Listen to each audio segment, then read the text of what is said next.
America ने बोला चित्तगोंग से लेके और थाईलैंड तक के लिए एक रास्ता खोला जाए। यूनुस भाई साहब ने तुरंत अग्री कर लिया। आपको पता है किसने ऑब्जेक्ट किया, क्यों नहीं बना वो अभी तक? बांग्लादेश आर्मी चीफ, उसने बोला नहीं दूंगा, फुट होल्ड नहीं दूंगा। और वो टेररिस्ट फायर करता है हमारे ऊपर, बर्स्ट मारता है और भागता है। वहाँ पे हम हैं, वहाँ पे रोड ओपनिंग पे CAPF की यूनिट्स लगी होती हैं, वो जवान खड़े होते हैं, पुलिस होती है, जम्मू कश्मीर पुलिस, इतनी सारी एजेंसीज और टोटल कन्फ्यूजन। एक टेररिस्ट आया, कुछ फायर करा और चूहे की तरह भाग गया। रोप फिक्स करके मैं ऊपर चढ़ा उस विंडो से और हाउस क्लियरेंस के लिए जंप करा। प्रैक्टिस नहीं थी, फॉर्मल तब तक ट्रेनिंग नहीं थी, और उस घर में टेररिस्ट था। तो मैं जब जंप किया तो मैंने अपनी राइफल को स्लिंग आर्म करा और वो विंडो का जो बॉर्डर होता है वहाँ से टकराई वेपन और मैं फ्लैट ज़मीन पे। और मेरे सामने टेररिस्ट उसी कमरे के अंदर। इंडियन आर्मी का जो जवान है ना, वो सूखी पूड़ी पे लड़ लेता है। तो वैसे ही राष्ट्रीय राइफल्स है, ये किसी और का मारा हुआ नहीं खाते, हम खुद मारते हैं, खुद ढूंढते हैं, वो खुद मारते हैं। मुझे जितने भी टेररिस्ट एंटी टेररिस्ट ऑपरेशंस मैंने करे, उनमें खबर देने वाले सारे मैं कश्मीरी थे, मुसलमान थे, और लड़के भी थे, लड़कियां भी थे, बच्चे भी थे, बुजुर्ग भी थे। जो भाई साहब सरकार चला रहे हैं वो नोबल लॉरिएट हैं, शांति के समर्थक हैं, और अमेरिका के जूते चाटने वाला है। वो आदमी सबसे पहला मुझे लगता है कि एंटी इंडिया है। अभी सबको मजा आता है, मैं रॉकेट लॉन्चर लूंगा, फायर करूंगा। रॉकेट लॉन्चर फायर क्यों करूंगा और मोटर फायर क्यों नहीं करूंगा? ये आपको ऑफिसर बनाता है। नमस्ते, जय हिंद दोस्तों। वर्दी वाले देख रहे हैं आप, और वर्दी वाले के इस एपिसोड में हमारे खास मेहमान, जिनका चेहरा आप हमारे वीडियो के थंबनेल में देख चुके हैं, LS Chaudhary sir. Major LS Chaudhary, जिनके पास एक वास्ट एक्सपीरियंस है वैली में ऑपरेशंस करने का, और इसके अलावा उन्होंने जो कुछ इंस्पायर किया है, जिस तरह के ऑपरेशंस किए हैं वैली के अंदर, और जिस तरह का उनके पास एक्सपीरियंस है हाई एल्टीट्यूड वॉरफेयर का, इसको लेकर बातचीत करेंगे और समझने की कोशिश करेंगे कि सेना की जो यात्रा है, एक वक्त सेना किस रूप में थी, और आज के वक्त में जो भारत की सेना खड़ी है, उसने कितनी अनंत यात्राएं जो हैं तय की हैं, कितने मुश्किलात से तय किए हैं, और एक अफसर कैसे ट्रेनिंग लेता है और कैसे इतना बड़ा योद्धा बनकर भारत माँ की सेवा करता है और सुरक्षा करता है। तो इन तमाम विषयों पर बात होंगे, और इसके अलावा बांग्लादेश, पाकिस्तान, अमेरिका, CIA, ये तमाम सब्जेक्ट्स हैं जो इन पर हम उनसे बात करने की कोशिश करेंगे, समझने की कोशिश करेंगे, क्योंकि ये सब कुछ हो रहा है। और कहा जाता है कि जब मुश्किल सामने हो, जब तमाम तरह के मुश्किलात, चुनौतियां सामने हो, तो आंख बंद नहीं किया जाता है, सीना चौड़ा करके उनका सामना किया जाता है। तो सवाल होंगे और सवालों के जवाब लेने की कोशिश करेंगे। मेजर साहब, बहुत स्वागत है आपका। थैंक यू ऋषि, आपने बुलाया मुझे यहाँ, बहुत अच्छा लग रहा है आपके यहाँ आके। Sir, honour sir. मैं ये पूछना चाह रहा हूँ सर, सबसे पहले बातचीत की शुरुआत मैं आपकी यात्रा से करना चाहता हूँ। परिवार में कोई रहा सेना के बैकग्राउंड से आपके? मेरे क्लोज फैमिली में तो कोई नहीं थे सेना में, लेकिन मेरा जो बैकग्राउंड आता है, जैसे मेरे ताऊ जी एक फ्रीडम फाइटर थे। अच्छा। तो घर में और आसपास हमारे समाज में बड़ा अच्छा एक माहौल रहा कि सबसे पहले राष्ट्र। अच्छा। तो भगवान और राष्ट्र हमारे लिए लगभग बराबर होते हैं। हाँ। और उसी एनवायरनमेंट के साथ बड़े हो रहे थे। और जब मैं थोड़ा समझदार होने लगा तो मैंने कुछ आर्मी की टीम को खेलते हुए देखा। उसमें एक आर्मी ऑफिसर दिखे, बहुत स्मार्ट हैंडसम लगे, तो मन में आया कि यार मैं इसके जैसा बन जाऊं। बस वहीं से शायद वो बोलते हैं कि बीज एक डल गया मन में, और फिर नेशनल डिफेंस एकेडमी पास स्मार्ट किया। और हैंडसम आप थे, एक क्राइटेरिया आपने उसी टाइम टिक कर लिया होगा। वेल उनको जब देखा जो ऑफिसर खेल रहे थे, मैं उनका नाम नहीं जानता, वो इतने हैंडसम लग रहे थे, टॉल हैंडसम बिल्कुल ना, और इतना बढ़िया जवानों के साथ मिलके वो खेल रहे थे। मुझे लगा लाइफ ऐसी होनी चाहिए, कुछ लाइफ में एक्साइटमेंट होना चाहिए, जोश होना चाहिए। और वहीं से वो लाइकली बोलते ना कि एक वो मन में विचार आ जाता है कि ये मेरी लाइकिंग है, यहाँ कहीं मैं पहुँच जाऊँ। और फिर भूल गए। और ये मैं स्कूल में पढ़ता था, छोटा था, 8th-9th क्लास में। और आप रहने वाले? मैं ओरिजिनली मथुरा का रहने वाला हूँ। अच्छा। और लेकिन फैमिली से कोई नहीं था, तो मतलब वो सब देखा आपने और आपको लगा कि इस दिशा में आपको बढ़ना चाहिए। तो फाइनली आपने कब ये कॉल लिया कि अब तो जो है सो सेना में जाना ही जाना है। ये बहुत फनी सी बात है, मैंने ऐसा कभी नहीं सोचा था कि सेना में जाना ही जाना है। अच्छा। और मैं साइंस में अच्छा था, साइंस पढ़ता था। और उस टाइम मेरे दोस्त थे काफ़ी, जो होता है कि चलो फॉर्म भर देते हैं सब लोग। अच्छा। तो बहुत सारे फ्रेंड्स ने फॉर्म भरा, मैंने भी भरा, बोलते कुछ नहीं होगा तो दिल्ली तो घूम के आ जाएंगे। इस तरीके से वो स्टार्ट हुआ और वो सारे के सारे फ्रेंड्स फेल हो गए, मैं अकेला पास हो गया। ओह, ओके। तो ये जब आपका पेपर क्लियर हो गया और आपने घर पे बताया होगा, तो first reaction of family? Well, family में सब लोग जानते थे कि फ़ौज की लाइफ बड़ी टफ होती है, ये सब ने सुना हुआ था। और शायद वो बहुत ज़्यादा नहीं चाहते थे कि मैं फ़ौज में जाऊँ। लेकिन मैं पूरे ख़ानदान का सबसे छोटा लड़का था, तो मेरे को थोड़ी सी फ्रीडम ज़्यादा थी। हाँ। और नेशनल डिफेंस एकेडमी अपने आप में जो उसकी एक वैल्यू है, जो प्रेस्टीज है, उसको आप नज़रअंदाज नहीं कर सकते। तो जब नेशनल डिफेंस एकेडमी का एग्ज़ाम रिटन पास हुआ और एसएसबी के लिए जाना है, उसके बीच में टाइम मिला और बहुत सारे ऐसे लोग मिले, जैसे एक मेरे भाई के फ्रेंड थे उत्तराखंड के रहने वाले, उनकी फैमिली में हर कोई आर्मी में था। अच्छा। उनको छोड़ के, और वो कुछ मेडिकल रीज़न से ज्वाइन नहीं कर पाए। ओह। तो उन्होंने मेरे अंदर इतना जोश भरा, वो रिटन और एसएसबी के बीच में। हाँ। और जब फिर एसएसबी गया तो तुरंत एक ही बार में क्लियर, और फिर नेशनल डिफेंस एकेडमी, हाँ। एक नई तो दुनिया। सर ये चूंकि हम शुरुआत में ही इसकी बात कर रहे हैं कि आप कैसे आपकी यात्रा वहाँ से शुरू होती है, अगर आप अगर शॉर्ट में ही बताना पसंद करें, क्या बेसिक कोरम होता है जिसको ध्यान में रख के तैयारी करनी चाहिए जो लोग एनडीए के पेपर्स देना चाहते हैं, क्वालिफाई करना चाहते हैं? तो अगर कुछ आप टिप्स बता सकें हमारे लोगों को तो। मैं इस बात को ऐसे शुरू करता हूँ कि किसी ने कहा कि common sense is very uncommon. Arm forces में एज एन ऑफिसर आपको कोई रैम्बो वैम्बो नहीं चाहिए। हाँ। आप एक नॉर्मल एवरेज ह्यूमन बीइंग, हाँ। लेकिन average in everything, all round. आप स्पोर्ट्स भी खेल रहे हो, आप पढ़ाई में भी अच्छे हो। You must be 360। Exactly. Okay. क्योंकि आपको as an armed forces officer आपको किस सिचुएशन में कब कौन सी ड्यूटी करनी पड़ जाए आप नहीं जानते।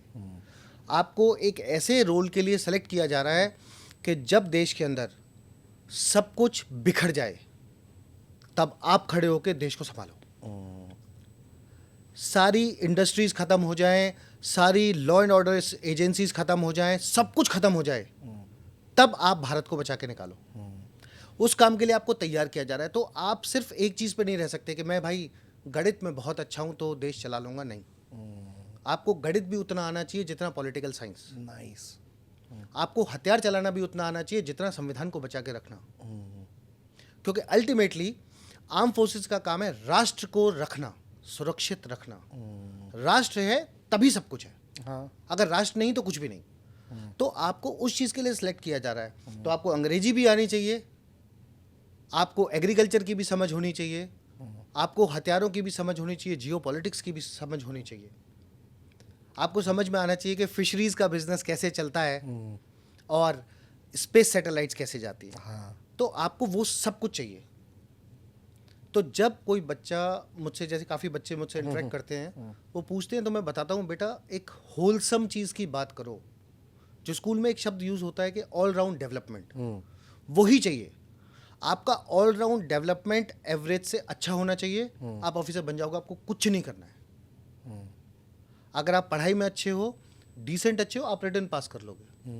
आपकी पर्सनैलिटी, ओवरऑल थॉट प्रोसेस अगर अच्छा है, आपकी इंटेलिजेंस, रीजनिंग बेसिक से अच्छी है, आप एसएसबी क्लियर कर लोगे। कुछ नहीं है, लोगों ने भूत हुआ बना रखा है कि एसएसबी में तो पता नहीं क्या कोई डायनासोर आएगा आपसे लड़ने, ऐसा कुछ नहीं हो रहा है। बहुत बेसिक टेस्ट है। हाँ। लेकिन फिर से वही वाली बात जहाँ से मैंने शुरू किया था कि common sense is not very common. तो आप अपना कॉमन सेंस को, अपनी बेसिक पर्सनैलिटी को सही रखो, आप क्लियर कर जाओगे। ओके। तो ये बहुत कम शब्दों में मेजर साहब ने बता दिया आपको कि क्या करना है और क्या नहीं करना है। तो उम्मीद करते हैं कि ये टिप्स काम आएगी लोगों के। सर, तो आप क्वालिफाई कर गए, सारे दोस्त पीछे रह गए, दोस्तों को मालूम चला होगा कि चौधरी ने निकाल लिया भाई। एक्चुअली पीछे नहीं रहे, वो दूसरे रास्ते चले गए। अच्छा। मैं दूसरे रास्ते चला गया। अच्छा। और वो चूंकि वो बहुत सब शॉक एंड सरप्राइज रहे होंगे रिजल्ट जब सामने आया होगा कि आपका क्लियर हो गया। नॉट रियली, आई थिंक मेरे जो दोस्त हैं, थे नहीं हैं, वो आज भी मेरे दोस्त हैं। हाँ। और उम्मीद थी कि मैं शायद क्लियर कर जाऊंगा। अच्छा। इनफैक्ट सच बोलूं तो मुझे उम्मीद कम थी, मेरे दोस्तों को ज़्यादा थी। हाँ, वो दोस्त तो बेहतर समझता है आपको। वो हमें जानते हैं, जब साथ रह रहे हैं तो वो Exactly. इन एंड आउट जानते हैं कि आप क्या चीज़ हो। हाँ। मतलब जो आपके एग्जामिनर्स हैं वो तो बाद में जानेंगे, हाँ, एग्जैक्टली। दोस्त पहले से जानते हैं। तो सर आपने फिर एनडीए क्लियर करा और आपने आप ट्रेनिंग के लिए पहुंचे और तमाम चीज़ें रहीं। तो थोड़ी सी कोर्स डेज की बात कर लेते हैं आपके। कैसी यात्रा शुरू हुई पहली बार जब एक मथुरा का लड़का पहुंचा? तो कैसी दुनिया थी वो? अगर हमारे व्यूअर्स के लिए आप थोड़ा वो एक्सप्लेन करें, क्या होती है पहली फीलिंग जब आप एनडीए में पैर रख रहे होते हैं? तो यहाँ पे मैं दो चीज़ें बताता हूँ। जब आप एनडीए जाते हो पहली बार, हाँ। तो एक जगह आती है जहाँ पे होता है फर्स्ट व्यू ऑफ एनडीए। आप रेलवे स्टेशन पे उतरते हो, एनडीए की बस में बैठते हो, बस को वहाँ रोका जाता है, आप उतर के सामने देखते हो, सामने सूडान ब्लॉक दिखता है। वो पहला ग्लिम्स आता है, चारों तरफ हरियाली, हरियाली के बीच में एक लाल सी वो बिल्डिंग आप देखते हो। ऐसा लगता है कि मेरा ज़िंदगी का सपना सफल हो गया। पहला वो। और दूसरा, जब मैं 6 टर्म में, फाइनल टर्म में, लास्ट के कुछ दिन बचे हुए थे, 1-2 क्लासेस थी पीओपी से पहले, और मैं सूडान ब्लॉक की टॉप फ्लोर पे सेंटर में खड़ा हुआ और सामने मैं सलेरिया स्क्वायर से सामने देख रहा था। और वो जो सीन आता है, उस दिन एक फील आता है कि 3 साल में क्या ट्रेनिंग करी, क्या क्या सहा, इस व्यू ने आके सब सफल कर दिया। मतलब वो एक सेटिस्फेक्शन मिलता है। तो वो पहला दिन और आखिरी दिन दो डिफरेंट होते हैं। और बाकी जो एनडीए की ट्रेनिंग होती है वो एक अलग होती है, जहाँ आपका पूरा 24 घंटे 3 साल तक भूत बना होता है। लेकिन आपने दूसरी चीज़ बोली कि मथुरा का लड़का जब एनडीए पहुँचता है, तो मैं यहाँ पे एक बात बताता हूँ। हम मथुरा वाले ना, हम भगवान श्री कृष्ण के पीछे चलते हैं। हाँ। और भगवान श्री कृष्ण को सब बोलते हैं कि उन्होंने प्रेम की बात बताई, उन्होंने गीता बताई। एक चीज़ बहुत लोग भूल जाते हैं, भगवान श्री कृष्ण से बड़ा कोई वॉरफेयर का स्ट्रेटेजिस्ट, कोई गॉड ऑफ वॉर भी नहीं था। उन्होंने महाभारत करवाई थी। He is everything. मतलब मैं तो बोलता हूँ, अगर ह्यूमन एस्पेक्ट भी उनका देखो, हाँ। तो उनसे ज़्यादा स्ट्रेटेजी कौन जानता था? हाँ। उन्होंने 5 पांडवों को लेके कौरवों की सेना को हरवा दिया। हाँ। तो उनसे बड़ी स्ट्रेटेजी कौन जानता है? तो जब वॉरफेयर की बात हो रही है, तो मथुरा का लड़का जब एनडीए जाता है तो पूरे कॉन्फिडेंस के साथ जाता है कि मुझे भगवान श्री कृष्ण का आशीर्वाद है, मैं जीत के ही आऊँगा।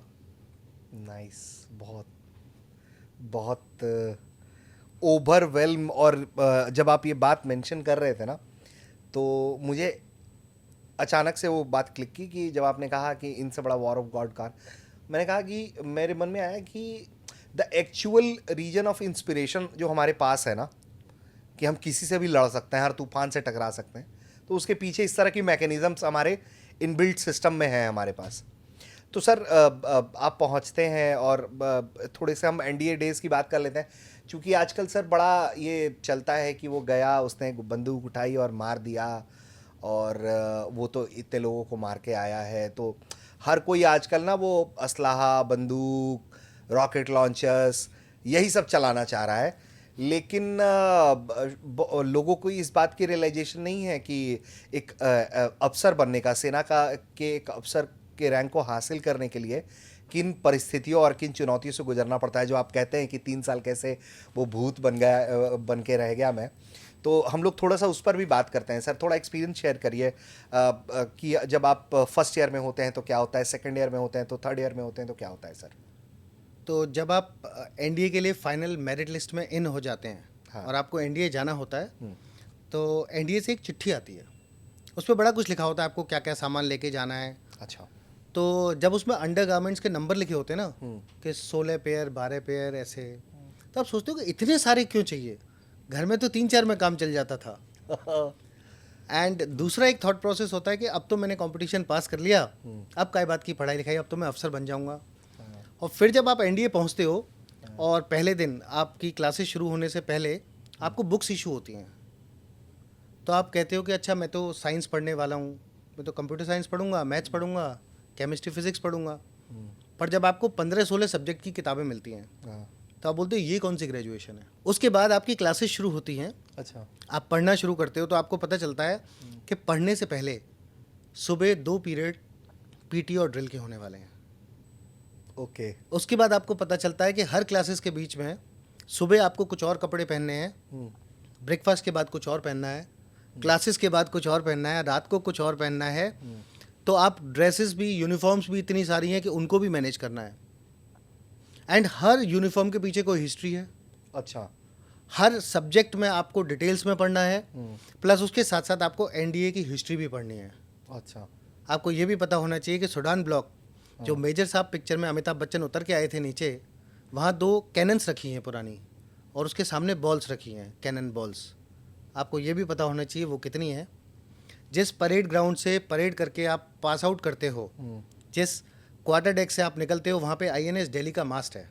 आपको पता होनी चाहिए टिल इंचेस कि उसकी हाइट कितनी है।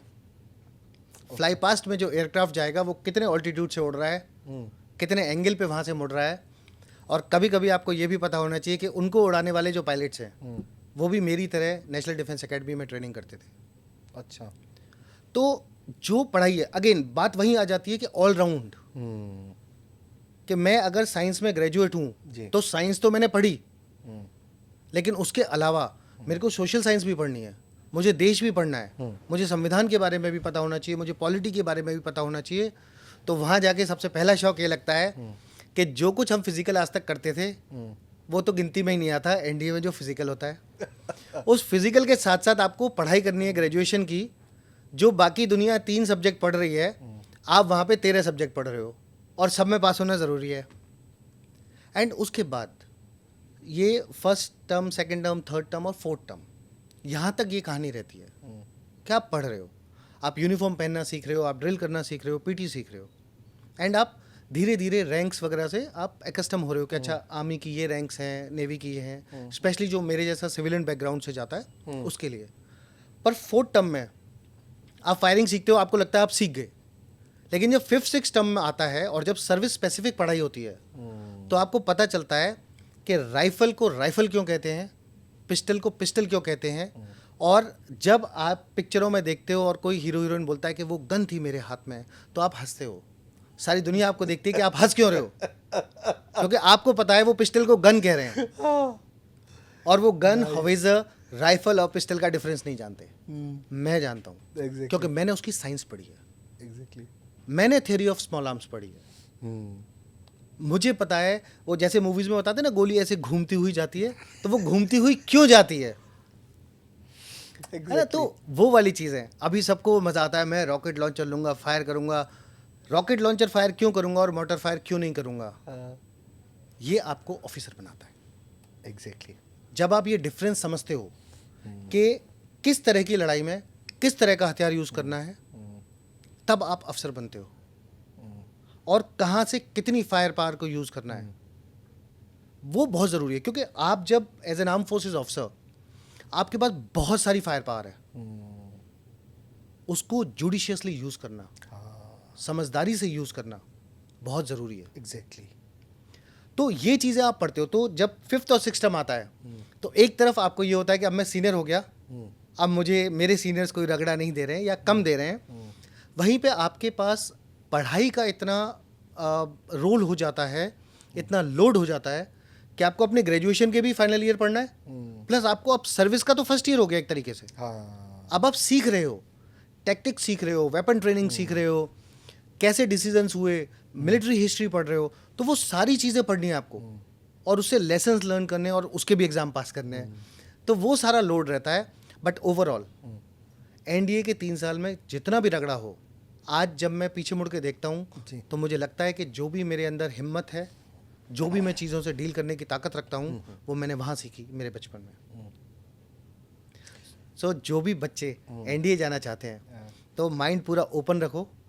रगड़ा बहुत होगा, लेकिन आप वो सीख के जाओगे ज़िंदगी में कि कोई कितना भी शक्तिशाली आ जाए आपको कभी हरा नहीं सकता, आपको कभी झुका नहीं सकता। सर वो थोड़ा 2-3 बार रगड़ा रगड़ा आ गया। मैं चाहता हूँ कि हमारे दोस्तों को, देखने वाले लोगों को थोड़ा रगड़ा समझा भी दे अगर आपको प्रॉब्लम ना हो तो। ओके, तो मैं एक अपना एक टिपिकल डे बताता हूँ। लोग अभी समझते हैं सारे, तो कुछ टर्म समझ जाएंगे। हर बटालियन में, एनडीए में 4 बटालियंस हैं। हर बटालियन में एक बटालियन कैडेट कैप्टन होता है, बीसीसी, और एक होता है बटालियन कैडेट एडजुटेंट, बीसीए। ये कैडेट्स में से ही 6 टर्म में सीनियर अपॉइंटमेंट्स होते हैं। और हमारे टाइम पे जो बीसीए और बीसीसी थे, वो दोनों के दोनों एक ही स्क्वाड्रन के थे। तो हर बटालियन में 4 स्क्वाड्रन्स होते हैं, तो वो दोनों के दोनों एक ही स्क्वाड्रन के थे। और हम लोग उनसे एक टर्म जूनियर थे। तो वो हमें सुबह से लेकर रात तक हम उनके पास रहते थे कि तुम्हारी मर्जी, जो चाहे कर लो। मैंने सुबह 3 बजे रिपोर्ट करा है, और सुबह 3 बजे से 5:30 बजे तक वहाँ पे हम पुशअप्स कर रहे हैं। उसके बाद तैयार होके हम पीटी के लिए जा रहे हैं। 1 घंटे पीटी करनी है वहाँ पे, 2 क्लासेस, करीब 3-4 किलोमीटर दूर। तो पहले 3 बजे से वहाँ पे रिपोर्ट करी, पता नहीं कितने 500, 1000, 2000 कितने पुशअप कर चुके थे। उसके बाद साइकिल लेके पीटी के लिए जाते हैं, वहाँ से लौट के आते हैं, कपड़े चेंज करो, दौड़ के ब्रेकफास्ट के लिए जाओ, लौट के आओ, क्लासेस के लिए जाओ, और हर समय आप दौड़ रहे होते हो। और एनडीए में सारे ब्लॉक्स अलग अलग होते हैं। तो कंप्यूटर साइंस की क्लास होती थी सोशल साइंस ब्लॉक में, और जिसको अभी राकेश शर्मा ब्लॉक कहते हैं। उसके बाद में साइंस की क्लास होती थी साइंस ब्लॉक में, जो अगेन काफ़ी दूर है, और आप दौड़ के जा रहे होते हो, जिसको अभी मनोज कुमार पांडे ब्लॉक कहते हैं। अच्छा। उसके बाद आप सुडान ब्लॉक में आते हो मैथ्स पढ़ने के लिए, और फिर दौड़ते हुए आप मैथ्स जाते हो, जिसके बीच में सीनियर्स पकड़ के आपको कुछ भी रगड़ा, पनिशमेंट देते रहते हैं। और उसके बाद दोपहर में आप क्रॉस कंट्री प्रैक्टिस जाते हो। तो 10-12 किलोमीटर आपको क्रॉस कंट्री प्रैक्टिस करनी है, तो आप डेली प्रैक्टिस कर रहे होते हो। उसके बाद में स्टडी पीरियड, उसके बाद में आपको मैथ्स जाना है, जहाँ सीनियर जो मिलेगा वो आपको रगड़ देगा। ठीक है, आप नी टू चेस्ट कर रहे हैं, पुशअप कर रहे हैं, रोल कर रहे हैं, वो सब आप करोगे। फिर आप आते हो, और ऑफिशियली 10 बजे लाइट्स आउट हो जाता था। लेकिन हमारे जो 2 अपॉइंटमेंट्स थे, वो हमारी बटालियन में थे, सामने के स्क्वाड्रन में, तो हमें वहाँ जाना होता था। तो रात को 11 बजे 12 बजे तक वो वहाँ रगड़ा देगा।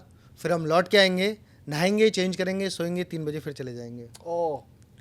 तो उसके बावजूद आपको सारी पढ़ाई जो मैंने पहले बताया था वो भी करनी है। Oh, way too difficult. Actually ये मुझे लगता है कि ये बहुत इंपॉर्टेंट एस्पेक्ट है एनडीए ट्रेनिंग का।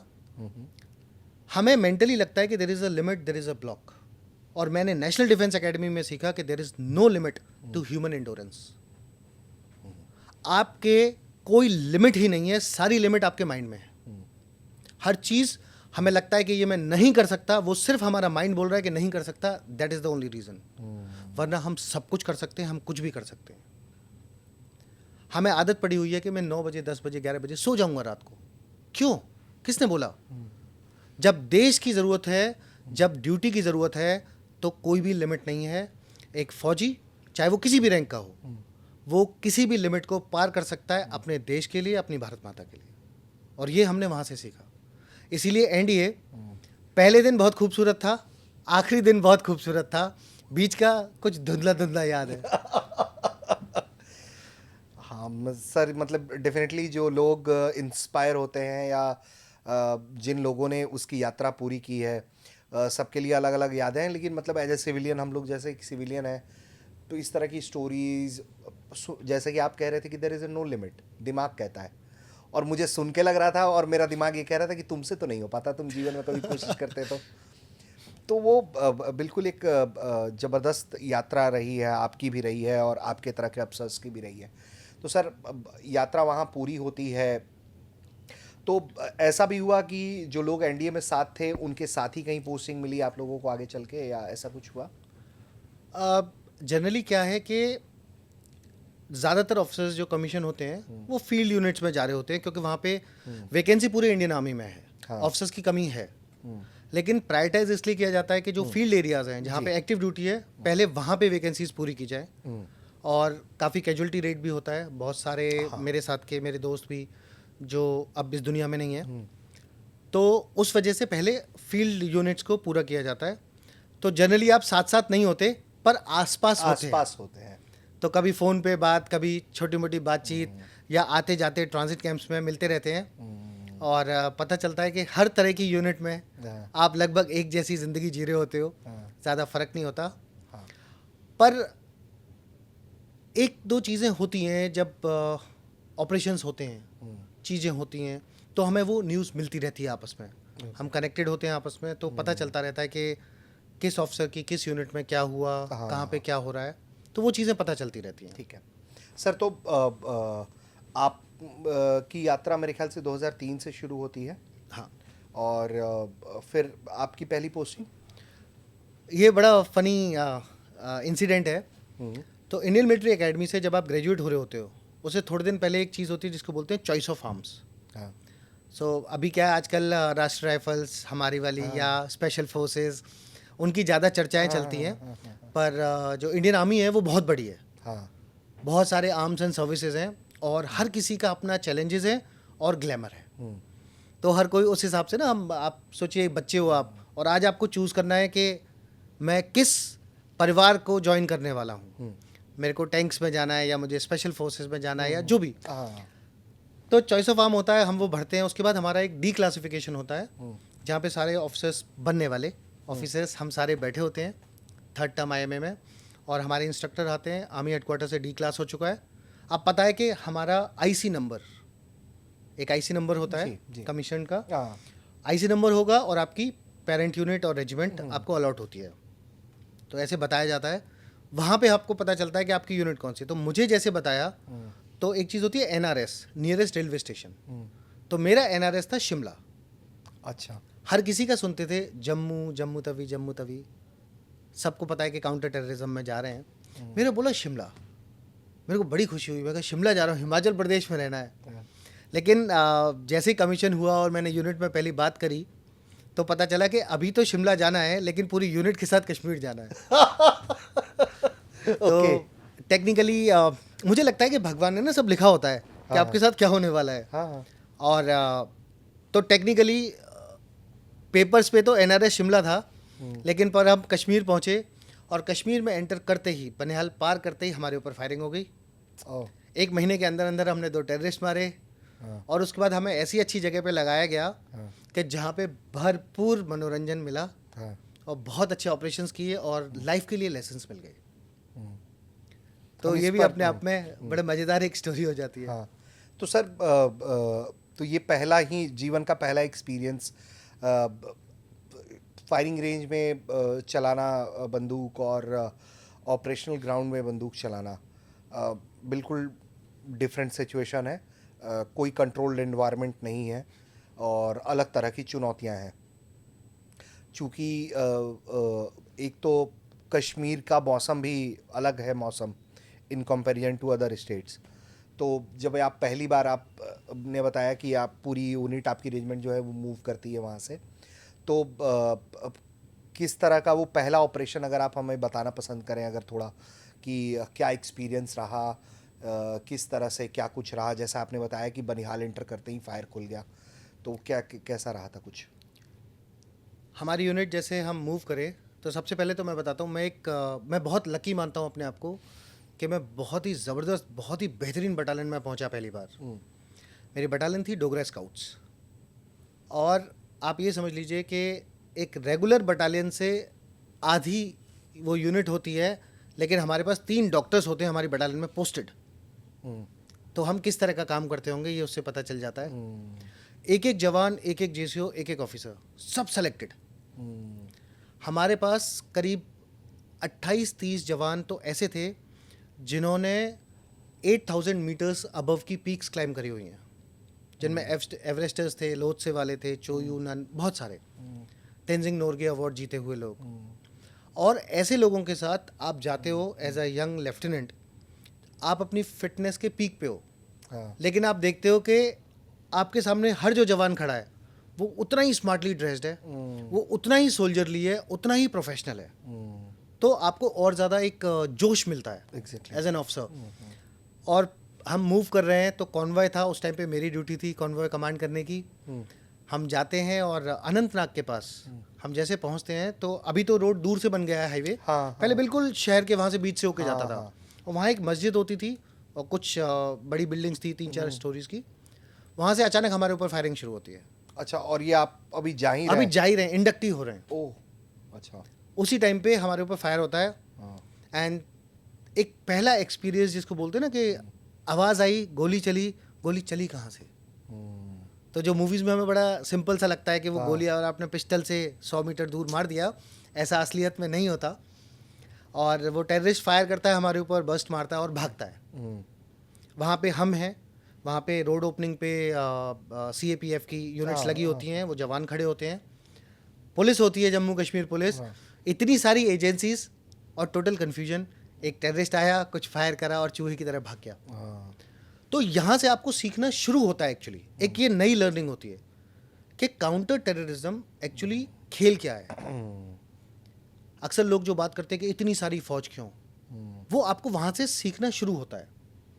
तो पहला एक्सपीरियंस अगर उसको बोले तो फर्स्ट फायर जब हमारे ऊपर आया तो वो शॉक था, गोली नहीं लगी, पर ये भी नहीं पता चल रहा कि कहाँ से गोली आई है। एंड थोड़ी देर बाद आप वो टेल साइंस देखते हो, आप देखते हो लोगों का मूवमेंट, वहाँ से आपको पता चलता है ओके फायर यहाँ से आया। फिर आप देखते हो कि आपकी गाड़ी पे गोलियाँ लगी हुई हैं।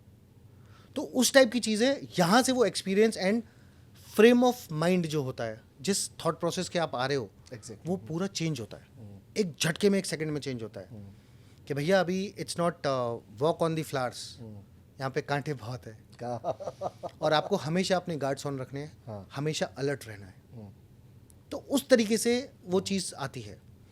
और फिर उसके बाद जब हम पहुँचे और हम इंडक्शन ट्रेनिंग ही कर रहे थे कोर बैटल स्कूल में, वहीं हमारे साथ एक ऑपरेशन हो गया जिसमें हमने 2 टेररिस्ट मारे। अच्छा। और ये वो वाला फेज़ होता है कि एक नया लड़का पूरी ट्रेनिंग ले चुका है, फुल ट्रेंड है, और उसको लगता है कि कोई लिमिट नहीं है, वो कुछ भी कर सकता है। जैसे मैं कई बार बोलता हूँ कि उस टाइम तो मुझे लगता था कि मैं रैम्बो हूँ। तो ये आप जो बता रहे हैं को ट्रेनिंग स्कूल, ये उसी के आसपास कहीं ये घटना हुई थी मेरे ख्याल से, अगर हाँ। क्या थी वो घटना, कैसे क्या हुआ था? हम कोर बैटल स्कूल में ट्रेनिंग कर रहे थे, वहाँ पे एक फायरिंग रेंज है। तो फायरिंग रेंज पे क्या होता है, एक फायरर की जगह होती है जहाँ से आप फायर करते हैं, और एक बट होता है जहाँ पे टारगेट लगा होता है। एग्जैक्टली। तो सारे लोग जो फायर नहीं कर रहे या उसके अलावा जितने भी लोग हैं, वो फायरिंग जो पॉइंट है उसके पीछे रहते हैं।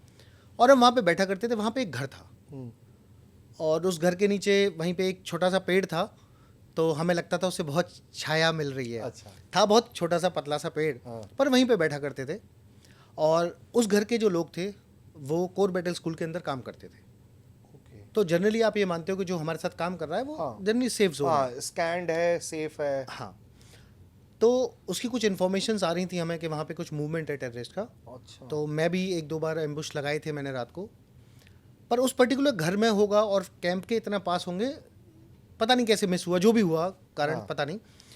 पर उस दिन हमें वहीं बैठना था, फायरिंग करनी थी, लेकिन कुछ चेंज ऑफ प्लान हुआ और हमारी यूनिट को बोला कि नहीं आप यहाँ पे नहीं, आज कहीं थोड़ा सा साइड में ट्रेनिंग करेंगे।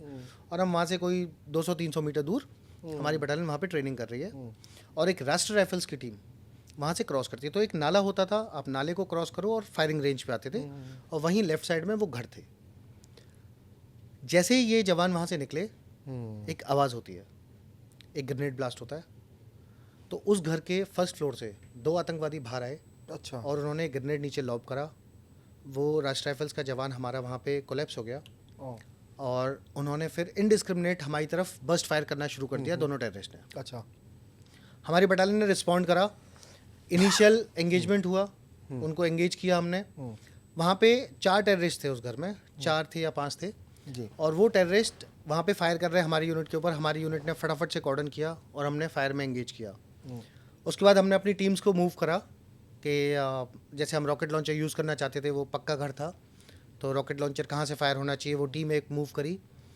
और उसके बाद फायर में लल आया, थोड़ा सा जब शांति हो जाती तो कि फायर नहीं आ रहा है वहाँ से, कम फायर आ रहा है, तो हाउस क्लियरेंस के लिए भेजा गया।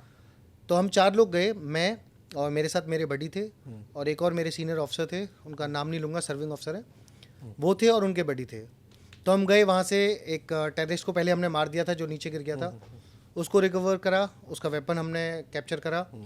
जो हमारे जवान वहाँ पे जो कोलैप्स हो गए थे उनको चेक किया तो ही वॉज नो मोर। उनका वेपन हमने पकड़ा कि कहीं लेफ्ट राइट नहीं हो, क्योंकि एक और चैलेंज होता है ऑपरेशन के बाद, वो मैं बताऊंगा आपको बाद में। उसके बाद वहाँ पे मैं उस घर की तरफ गया, अब हाउस क्लियर करना था, और उस टाइम पे एक नया लेफ्टिनेंट साहब, हम लेफ्टिनेंट्स को, नए यंग लेफ्टिनेंट्स को बहुत ख़तरनाक मानते हैं, तो मैं भी उस टाइम उसी जोन में था। मुझे लगा कि ये टेररिस्ट ऊपर फर्स्ट फ्लोर पे हैं और वहाँ पे एक खिड़की थी। मुझे नहीं पता था कि हम बटालियन में हम प्लान कर रहे थे कि वहाँ से रॉकेट लॉन्चर फायर करेंगे उस विंडो के थ्रू। ओके। और मैं अपने बडी के साथ था। अब जैसे मैंने आपको बताया कि टॉप माउंटेनियर्स हैं मेरे बटालियन में, हाँ। तो मैं भी उसी जोन में था और रोप फिक्स करके मैं ऊपर चढ़ा उस विंडो से और हाउस क्लियरेंस के लिए जंप करा। प्रैक्टिस नहीं थी, फॉर्मल तब तक ट्रेनिंग नहीं थी और उस घर में टेररिस्ट था। तो मैं जब जंप किया तो मैंने अपनी राइफल को स्लिंग आर्म करा और वो विंडो का जो बॉर्डर होता है वहाँ से टकराई वेपन और मैं फ्लैट ज़मीन पे। ओ। और मेरे सामने टेररिस्ट उसी कमरे के अंदर एंड उसने मेरे को देखा, मैंने उसको देखा, उसने फायर किया। But thanks to my training मैं भी फटाफट से मैं रोल लेके वेपन मेरे हाथ में, मैंने भी फायर किया, उसने भी फायर किया। ना उसके लगी ना मेरे लगी, एक कमरे के अंदर। तो ऐसा भी होता है ऑपरेशन में। उसके बाद उसने खिड़की से जंप किया तो पीछे एक और खिड़की थी, वहाँ से उसने जंप किया और ये 2-4 घर छोड़ के एक पक्का सीमेंटेड ब्रिज था जो नाला मैंने आपको बताया उसके ऊपर Exactly. दूसरी साइड पे। तो वहाँ से जा रहा था, इधर हमारी LMG लगी हुई थी उसको जो कवर कर रही थी और फिर ऊपर से मैंने फायर किया। तो जिसकी भी गोली लगी हो वो गिरा नीचे और वो वहाँ पे मरा।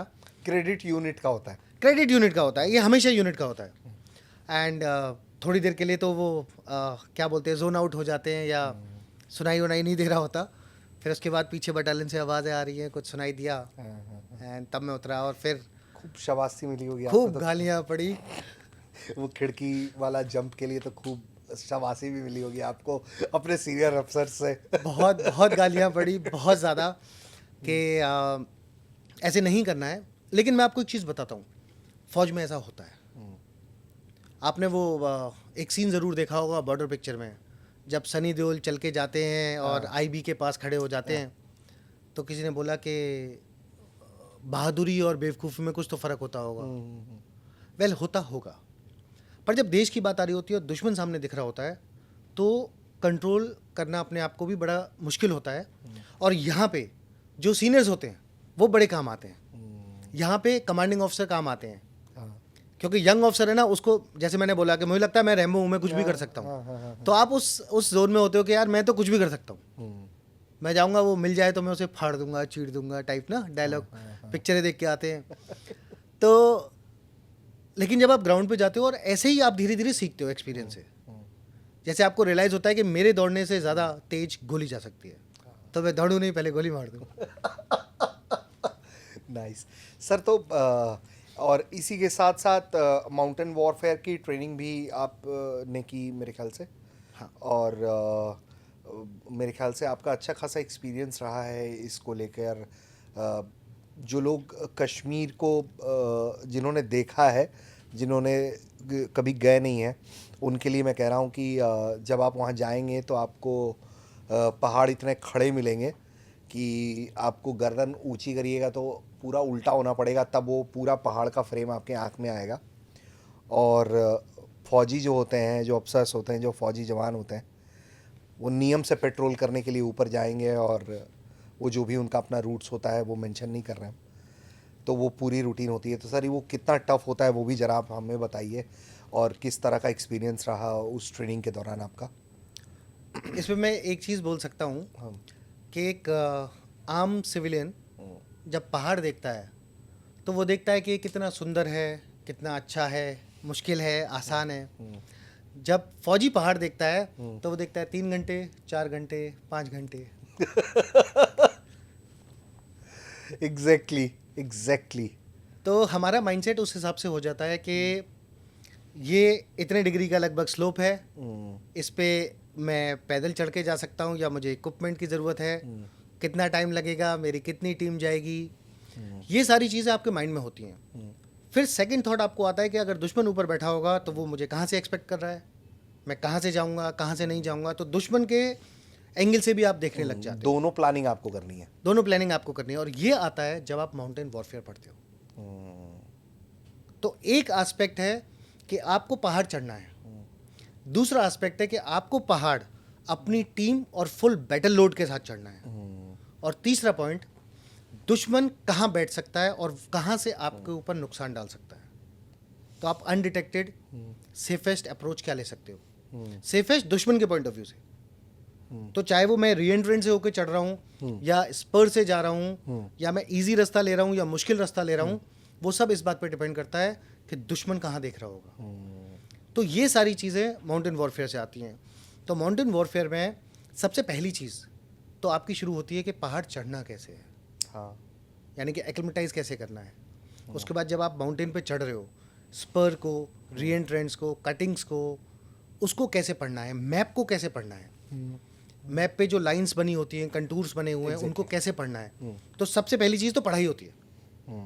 मैंने आपको बताया ना पहले दिन से कि फौज में हाँ। सबसे पहली चीज़ पढ़ाई है। हाँ, आपको पढ़ना पड़ेगा पूरी लाइफ, हमेशा पढ़ना पड़ेगा। उसके बाद आप पढ़ते हो कि कहाँ पे कौन से वेपन्स, कौन से इक्विपमेंट की आपको ज़रूरत पड़ेगी। मैं यहाँ पे एक जनरल नॉलेज के लिए बताता हूँ कि मैंने कल परसों एक छोटा सा रील बनाया था उस पे इंस्टाग्राम पे कि ज़ीरोइंग की एक फ़नी स्टोरी बताई थी वेपन ज़ीरो करने की। तो मैं आपको ये बताना चाहता हूँ कि अगर आपने दिल्ली में किसी वेपन को ज़ीरो किया है, जब उसी वेपन को लेके आप सियाचिन ग्लेशियर में होते हो तो उसको फिर से ज़ीरो करना पड़ता है, उसकी ज़ीरोइंग ख़राब हो जाती है। ये ऐसी छोटी छोटी चीज़ें हैं जो आपको ध्यान रखना पड़ता है कि एनवायरनमेंट चेंज हो गया, ऑक्सीजन की कमी होगी तो आपका वेपन कैसा बिहेव करेगा, क्लाइमेटिक चेंज है, ठंड होगी तो वेपन कैसा बिहेव करेगा। तो ये काम आपको हर हथियार के लिए करना है। आपको रॉकेट लॉन्चर्स के लिए भी करना है, राइफल के लिए भी करना है, हर चीज़ के लिए आपको करना है। उसके बाद आपके ट्रूप्स को एक्लिमेटाइज करके आप वहाँ लेके जा रहे हो, डेड जोन्स कहाँ पे हैं, वो सारी चीज़ें। अगर वो रॉक फेस है, जैसे हमने कारगिल में क्लिफ चॉप असॉल्ट किया, उसके लिए आपको हर जवान हाई एल्टीट्यूड वॉरफेयर में ट्रेन चाहिए, क्लिफ चॉप असॉल्ट में ट्रेन चाहिए। आपको चाहिए कि उसको रोप फिक्स करना आता हो, उसको जो इक्विपमेंट है उसको यूज़ करना आए, हाँ। कैसे कैरी करना है, और वो सब आपको करना है बिना आवाज़ किए, क्योंकि दुश्मन ऊपर बैठा हुआ है। और ये हमने इतना एक्सलेंट एग्जाम्पल दिया कारगिल वॉर का। और जब कारगिल वॉर की बात हुई है तो मैं बताता हूँ कि जब मैं यूनिट पहुँचा पहली बार तो मुझे पता चला कि जो बहुत ही ज़बरदस्त क्लिफ चॉप असॉल्ट भारतीय सेना ने किया था पाकिस्तान के खिलाफ कारगिल में, उनको ट्रेन करने वाली टीम में 2 उस्ताद मेरी बटालियन के थे जो मेरी टीम में थे। तो उनके साथ आप जा रहे हो, आपको ऑलरेडी पता है कि वो आपके अंडर हैं, लेकिन वो कितने बड़े योद्धा हैं, कितने एक्सीलेंट ट्रेंड सोल्जर्स हैं। और उनके साथ फिर मैंने ट्रेनिंग करी। तो माउंटेन वॉरफेयर सीखना भी बहुत मज़ेदार रहा। और क्या हाइट तक सर आप गए अपने ड्यूरिंग, बहुत सारे हाइट पर चढ़ाई की हो गया आपने, अगर कोई सबसे टफेस्ट चढ़ाई का किस्सा अगर आप हमें बताएं, और क्या लोड लेकर, 40-50 किलो का लोड तो मेरे ख्याल से आ जाता होगा पीठ पे अगर चढ़ाई करनी हो पेट्रोल के लिए या तमाम चीज़ों के लिए। तो 40-50 किलो ओवरऑल कह सकते हैं, बट जनरली जो बैकपैक होगा वो 25 से 30 किलो की रेंज में आ जाता है, क्योंकि राशंस भी होंगे, खाना भी होगा। उसके अलावा आप देखिए रॉकेट लॉन्चर लेके जा रहे होंगे, मोटर होगा, मशीन गन्स होंगी आपके पास, उन सब का एमुनिशन, खाना, फर्स्ट एड।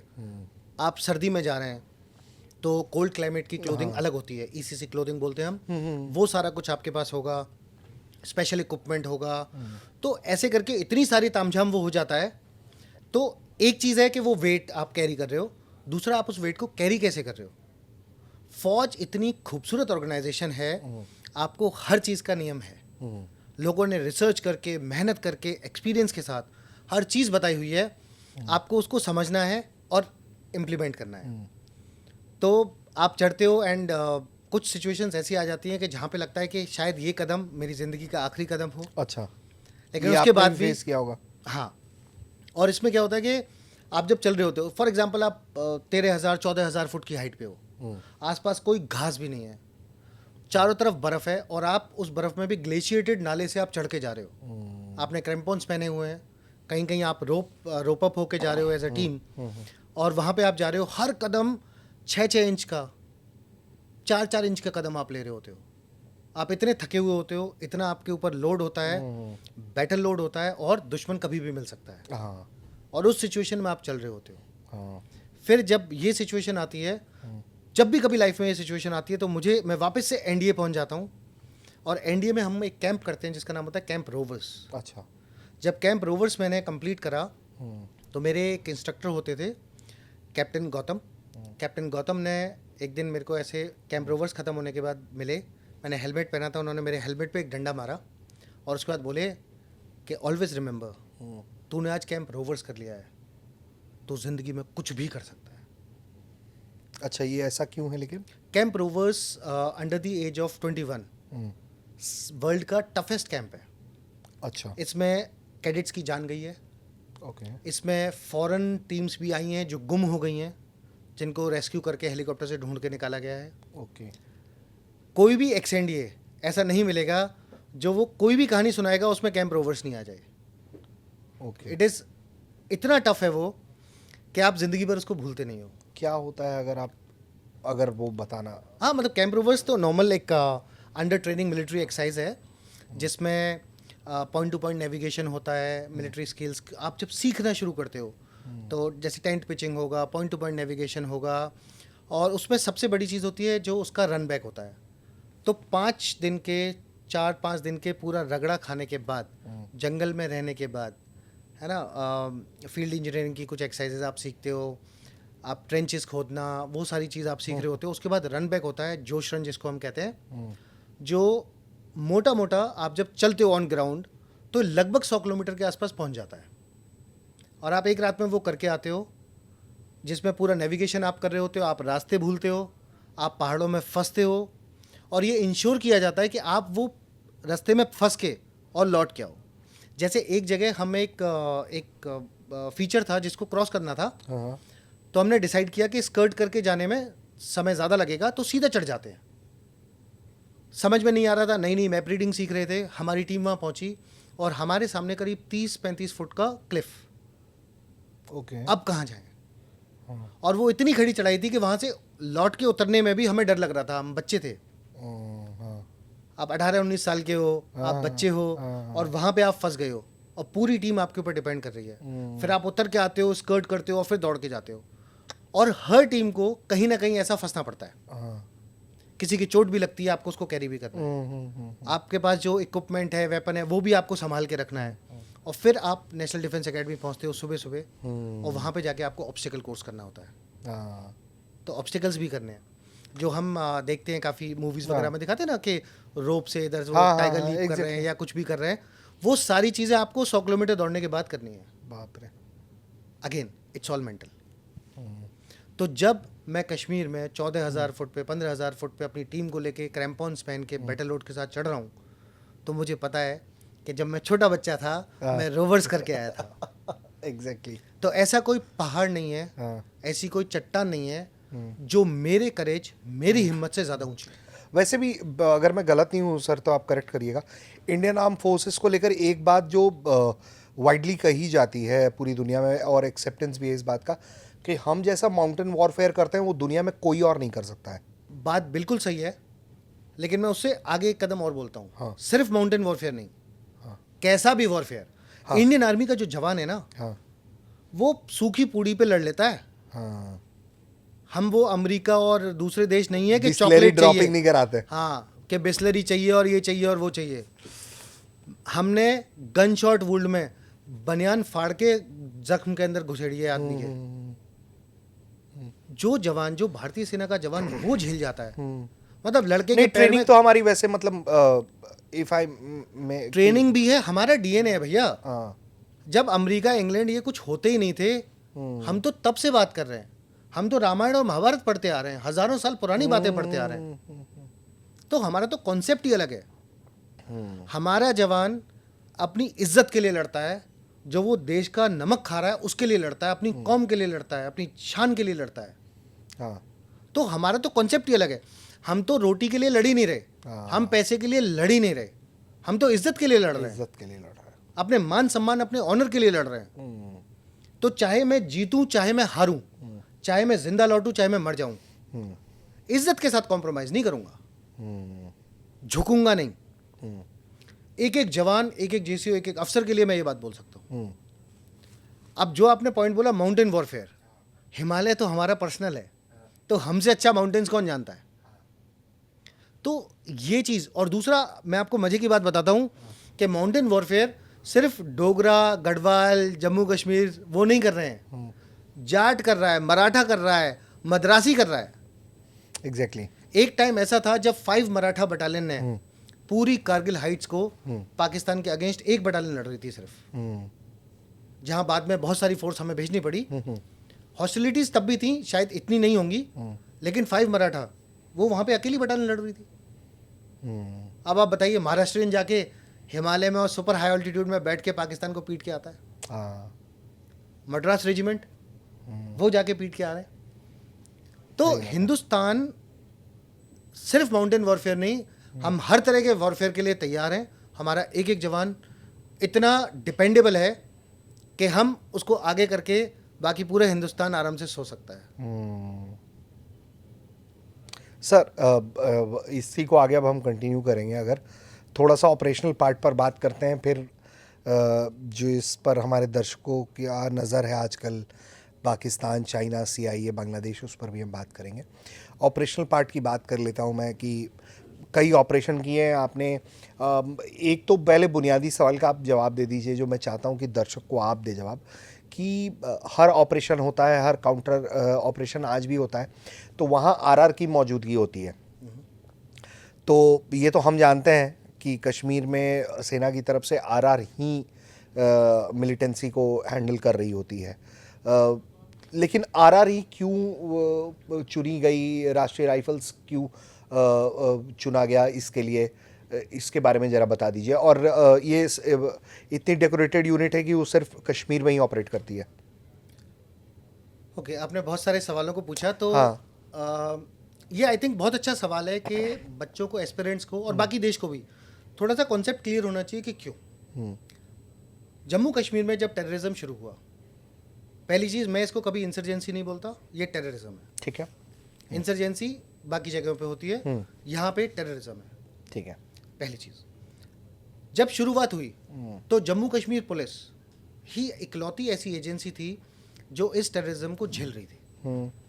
और इसको मोटे तौर पे शायद तब रेबेलियन टाइप समझा जा रहा होगा, ऐसा मैं सोचता हूँ, ऐसा समझ रहे होंगे। लेकिन 90s आते आते चीज़ें हाथ से बिल्कुल बाहर हो रही थी। कश्मीरी पंडित का एग्जोडस हो चुका था, बहुत बुरे हालात हो गए थे, और आर्मी को पुल इन करा गया कि आर्मी आए। रेगुलर इन्फेंट्री बटालियंस पहुंची। अब इन्फेंट्री बटालियंस का लड़ने का एक अलग तरीका होता है, ठीक है। वो उसकी जो ट्रेनिंग है वो है दुश्मन से लड़ने के लिए, मतलब पाकिस्तान की आर्मी आए, चाइना की आर्मी आए, किसी और देश की आए, तो हम उससे लड़ेंगे। तो एक अलग तरीका होता है कि हम इतनी दूर पे दुश्मन को इस प्रकार के हथियार से मारेंगे, फिर ऐसे एंगेज करेंगे, फिर ऐसे। इन्फेंट्री मार्च कर गई तो फिर तो कुछ बचा ही नहीं, है ना। और दूसरा, इन्फेंट्री गांव की लड़ाई नहीं लड़ेगी, लड़ेगी तो बॉर्डर के पार। जब हम चाइना में अगर हम जा रहे हैं, तो हम चाइना में जब घुसेंगे अंदर, तो उनके गांवों के साथ हमें कैसे डील करना है वो ट्रेन था। यहाँ पे प्रॉब्लम थी कि अपने घर में है, जो कश्मीरी है, चाहे वो हिंदू है या मुसलमान है, मेरा अपना है, भारत का नागरिक है, मैं उसको हर्ट नहीं करना चाहता। लेकिन जो आतंकवादी वहां बैठा है उसको मैं छोड़ना नहीं चाहता। तो जब इन्फेंट्री गई तो एक डॉक्ट्रिन बनने की जरूरत थी कि कैसे उसको ऑपरेट करवाए। फिर जम्मू कश्मीर पुलिस और इन्फेंट्री बटालियंस का कोऑर्डिनेशन कैसे हो। तब उस टाइम की सरकार ने एक डिसीजन लिया। उन्होंने कहा जैसे आसाम राइफल्स बनी हुई है, वैसे एक अलग फोर्स बनाओ जो सिर्फ स्पेसिफिकली काउंटर टेररिज्म के लिए हो और सिर्फ जम्मू कश्मीर के लिए हो। और यहां से पैदा हुई राष्ट्र राइफल्स। अब जब राष्ट्र राइफल्स आई तो इसमें जवान तो वही थे, इन्फेंट्री वाले या इंडियन आर्मी वाले शुरू में, लेकिन उनकी ट्रेनिंग और उनका वॉरफेयर का तरीका, हाँ, वो चेंज किया गया। हाँ, शुरू में उन्होंने भी बहुत चैलेंजेस सहे, लेकिन उसके बाद वो एक ऐसी फोर्स बन गई। जैसे मैं आपको एग्जांपल देता हूँ, हम अक्सर बात करते हैं कि किसी भी एरिया में आर्मी से ज़्यादा पुलिस अंदर की चीज़ें जानती है। हाँ, लेकिन जम्मू कश्मीर में जम्मू कश्मीर पुलिस से भी ज़्यादा आज की डेट में राष्ट्र राइफल्स चीज़ें जानती है। क्योंकि ये फिर ऐसी फोर्स बनाई गई जिसको बोला कि ओ तुम्हें बड़े बड़े हथियार नहीं चाहिए,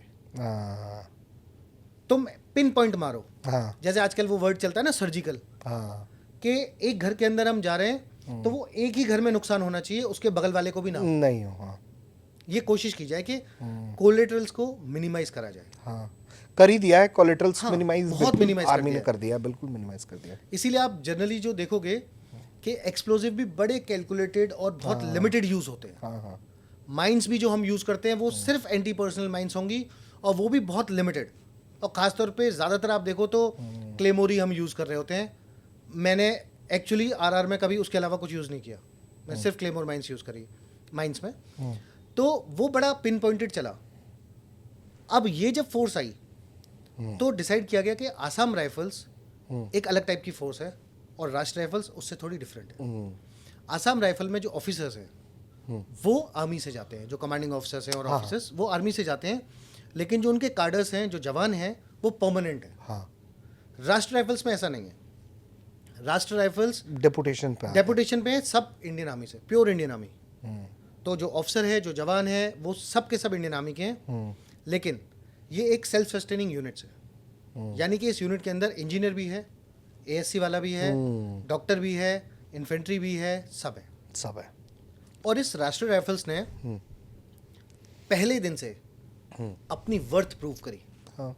इन्होंने ये दिखा दिया कि एक इस तरह की सेल्फ सस्टेनिंग यूनिट जो एक एक्सपेरिमेंट की तरह चालू हुई थी, वो इतनी सक्सेसफुल हो सकती है। और यहाँ पे एक कॉन्सेप्ट हम लेके आए थे, पैक ऑफ वुल्फ्स। वुल्फ सबसे बेहतरीन शिकारी जानवर होता है, जो एक परिवार में, एक टीम में रह के और ऑपरेट करता है, और बहुत सर्जिकली बहुत सही ऑपरेट करता है, और ये मरा हुआ जानवर नहीं खाता। तो वैसे ही राष्ट्रीय राइफल्स है, ये किसी और का मारा हुआ नहीं खाते, हम खुद मारते हैं, खुद ढूंढते हैं, खुद मारते हैं। और राष्ट्रीय राइफल्स आज की डेट में, मैं आपको बताता हूँ, इतनी पोटेंट फोर्स है।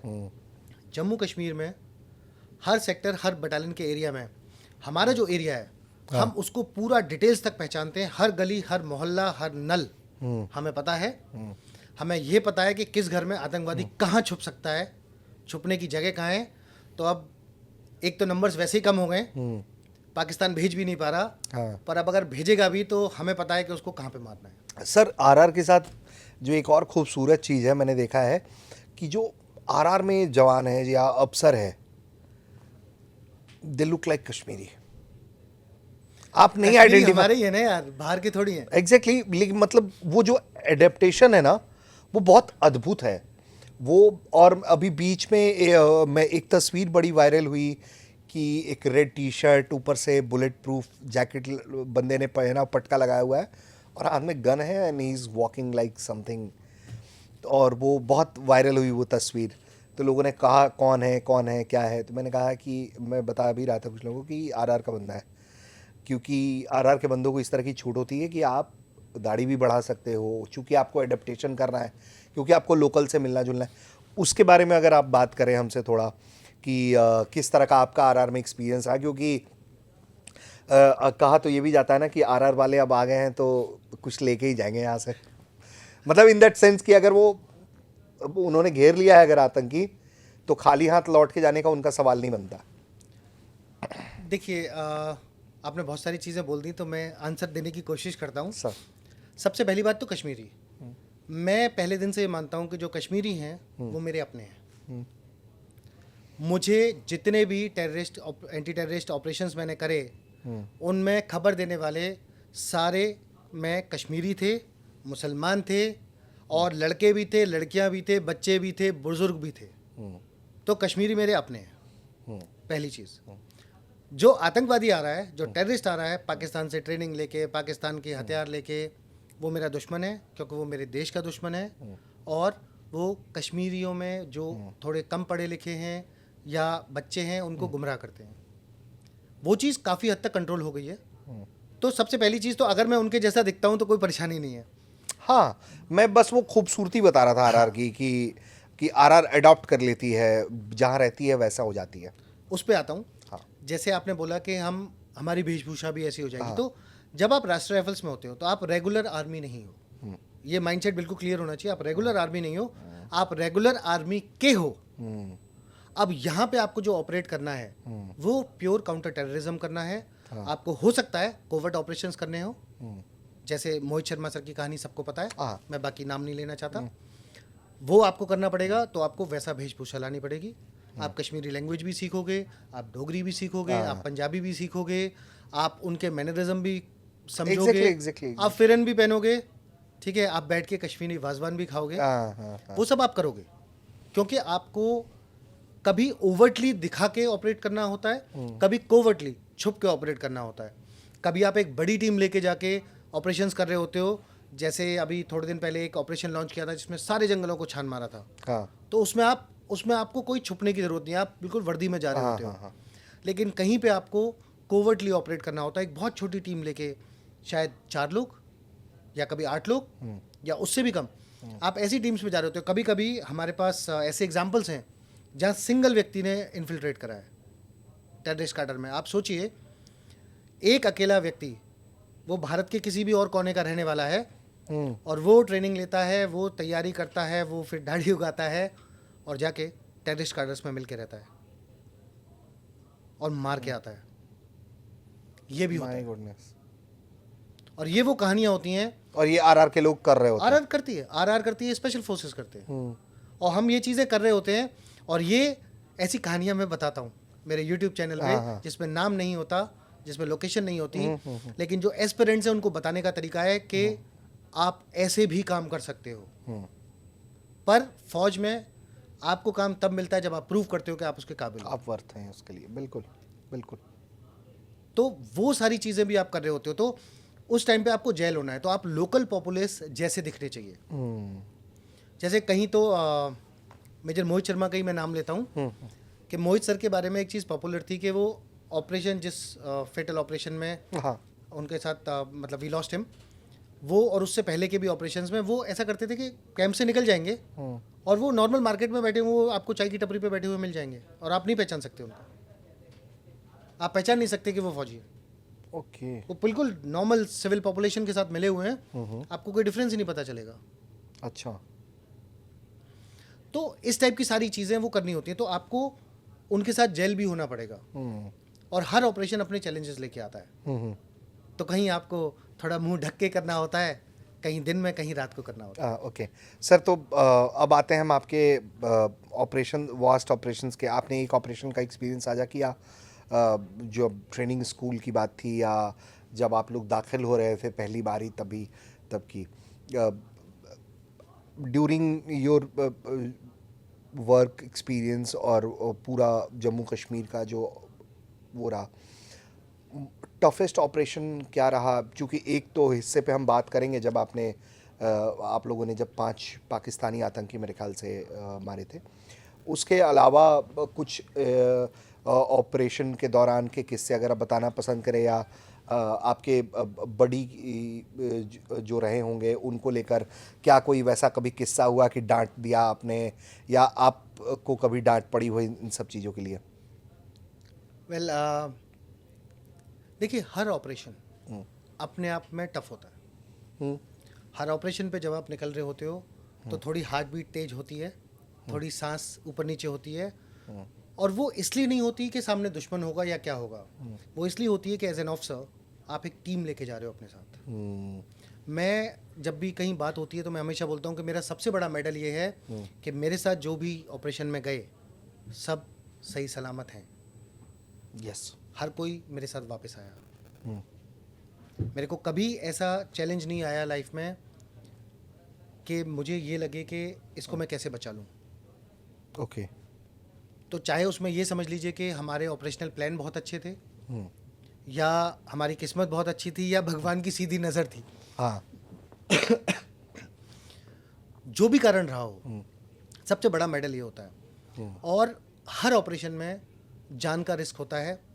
हम जब शाम को कई बार घर पे फ़ोन पे बात कर रहे होते थे, मैं घर पे बात कर रहा हूँ, तो बोल नहीं सकते, लेकिन आपको मन में ये होता है कि पता नहीं मैं दोबारा कॉल कर पाऊँगा या नहीं, कभी दूसरा फ़ोन होगा कि नहीं। एग्जैक्टली। और उस थॉट, वो एक आपके मन में रहता है, लेकिन वो दिखना नहीं चाहिए as a commander, very important. हाँ। उसके बाद आप अपनी टीम को लेके जाते हो। तो मैं आपको एक आरआर के टाइम का ही एक इंसिडेंट बताता हूँ। हमें इन्फॉर्मेशन मिली कि एक पर्टिकुलर घर है, उस घर के अंदर कुछ टेररिस्ट हैं, 2 या 3 टेररिस्ट हैं, वो उस घर में आए हुए हैं, हिजबुल के। और मेरा एक खबरी था, वो मेरे पास आया, उसने मुझे इन्फॉर्मेशन दी। मैंने बोला ठीक है चलते हैं, घर बता। तो उसने घर वगैरह बताया, मैंने अपनी टीम को रेडी किया। अब वहाँ पे आप गाड़ी से नहीं जा सकते, और रोड हेड से आप सीधे रास्ते नहीं जाओगे, तो आपको अलग अप्रोचेस लेनी पड़ती हैं। और वहाँ पे आपको ध्यान रखना पड़ता है कि गांव है, गांव के अंदर वो एक घर है। आप गांव में जाओगे कुत्ते भौंकेंगे। हाँ। और जो पहाड़ी गांव हैं वहाँ पे पानी बहने के रास्ते होते हैं, वहाँ आप चलोगे पत्थरों की आवाज़ होगी। तो वो सारे से बचते हुए, प्लस वहाँ पे मक्की की खेती बहुत होती थी, तो भालू बहुत होते थे जंगल में, उनसे भी आपको बचना है, दुश्मन भी आपको ना देख ले नहीं तो वो भाग जाएगा। ये सारी चीज़ हो रही है। और ये करते हुए हम गए तो उस घर को जहाँ अप्रोच कर रहे थे उससे पहले 2-3 घर थे। तो एक छोटा पानी का रास्ता है और उसके सामने घर है और घर के सामने एक बल्ब जला हुआ है। अच्छा। रात का टाइम है, अब आप जैसे क्रॉस करोगे तो बल्ब में दिखोगे। तो आपने मूवीज़ वगैरह में देखा होगा कि एक एक करके छुप छुप के शैडो में से निकलते हैं। तो वहाँ तक जब मैं चल रहा था तो मेरे 2 स्काउट थे, वो मेरे आगे चल रहे थे, उनके बाद मैं चल रहा था। लेकिन जब वो घर आया और खबर पक्की थी कि वहाँ दुश्मन है, और जो ये घर था आप सोचिए कि आपको लाइक 90 डिग्री ऐसे क्रॉस करके वो नाला क्रॉस करना है और उसी नाले पे ऊपर है ना अराउंड 2 o'clock डायरेक्शन में वो घर है। तो वो घर वाले आपको देख सकते हैं उस लाइट में। तो सबसे पहला थॉट ये आया कि ये लाइट जानबूझ के जली छोड़ी गई है जिससे अगर फौज का मूवमेंट हो तो वो टेररिस्ट देख लें और वो कूद के भाग जाए। तो मैं जब 200-250 मीटर का वो गैप होगा और पूरी चढ़ाई पे है तो मुझे और मेरी टीम को 200 मीटर पहुंचने में जितना टाइम लगेगा उतने टाइम में वो लोग भाग जाएंगे। और पहाड़ों में हाई ऑल्टीट्यूड में वो गैप को कवर करना बड़ा मुश्किल होता है। तो यहाँ पे वो रिस्क देखते हुए मुझे लगा क्या करना चाहिए। तो मैंने अपने बडीज़ को दोनों को पीछे किया। मैंने कहा मैं जो रास्ता लूँगा तुम वो रास्ता लेके मेरे पीछे आना। अच्छा। ठीक है, ओके, हम ऐसा करते हैं अक्सर। अच्छा। तो मैंने वेपन लिया और अपना मूव करके शेड ढूंढते हुए मैं गया। तो बेसिकली मुझे अपनी पूरी टीम को बताना है कि क्या रास्ता लेना है। मैं वो लेते हुए घर के पास से जहाँ जहाँ शेड था कि बल्ब की लाइट नहीं पड़े, मैं वहाँ से होता हुआ गया एंड आगे गया। फिर इशारा किया तो मेरी बाकी टीम आने लगी। मेरा बडी था 5 बिहार का संजीव। तो संजीव, सिपाही संजीव, वो मेरे पीछे आया। उसको अच्छा नहीं लगा, ठीक है। अब ये मेरी और मेरे बडी की ट्यूनिंग है। उसको अच्छा नहीं लगा कि साहब ने मेरे को ऐसे पीछे क्यों कर दिया। हम वहाँ गए। अब उस घर में जब अंदर हाउस क्लियरेंस के लिए घुसे हम और अंदर जाने लगे तो एक आवाज़ आई जैसे वेपन कॉक हुआ है। तो जब आप अच्छा एक्सपीरियंस हो जाता है तो आप बता देते हो कि वेपन कौन सा वेपन कॉक हुआ है। ओके। तो ये AK-47 AK-56 टाइप की आवाज़ थी। और मैं अंदर जा रहा हूँ। मैंने, सचिन नहीं था मेरे साथ बडी, सचिन को मैंने पीछे किया, मैं आगे बढ़ा। मैं अब बिल्कुल मेंटली आप रेडी होते हो तो एक मोमेंट लगता है, वैसे होता बहुत फास्ट है पर वो फिर भी टफ मोमेंट जो है बड़े स्लोली गुजरते हैं। तो जब वो वेपन के कॉक करने की आवाज़ आई, मैं उसके दरवाजे के पास दीवार पे था, मैंने वेपन पकड़ा और जैसे ही मैं मुड़ने को हुआ सचिन ने मेरा पीछे से यहाँ से आर्म पकड़ा, मुझे पीछे किया और वो अंदर चला गया। टेररिस्ट वो खिड़की से कूद के भाग गया। उसको जब आइडिया लग गया था उसने वेपन कॉक किया और वो कूद के भाग गया। उसने हमारे ऊपर फायर नहीं किया। पहला फायर सचिन नहीं किया, उसकी तरफ देख के वो खिड़की से। एंड उसके बाद मैंने उसको पकड़ा। बाद में मैंने बोला सचिन तूने क्या किया। नाउ मैं थोड़ा सा जिनको नहीं पता उनको बता देता हूँ। जब हाउस क्लियरेंस में इस टाइप की सिचुएशन होती है, आप समझ लीजिए कि जैसे ही आप दरवाज़ा खोल के अंदर घुसेंगे सीधा एक बस्ट आपके ऊपर आने वाला है। 100% एक बस्ट आएगा और आपको नहीं पता होगा वो बस्ट कहाँ से आएगा, क्योंकि उसको पता है आप दरवाजे से जाओगे पर आपको नहीं पता वो रूम में कहाँ छुपा हुआ है।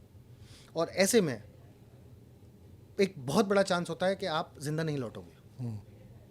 और उस टाइम पे मेरा बडी मुझे पीछे खींच के वो दरवाजे से अंदर घुसता है। ये हमारा रिलेशन होता है ऑफिसर और जवान का। ये उस बडी की मेरे लिए फीलिंग थी। जब पहले मैं उनको रोक के और उस बल्ब के सामने से आगे गया कि पहले मैं जाऊंगा, वो मकसद ये था कि अगर दुश्मन फायर करे तो पहले मेरे ऊपर फायर करे, मेरी टीम सेफ रहे।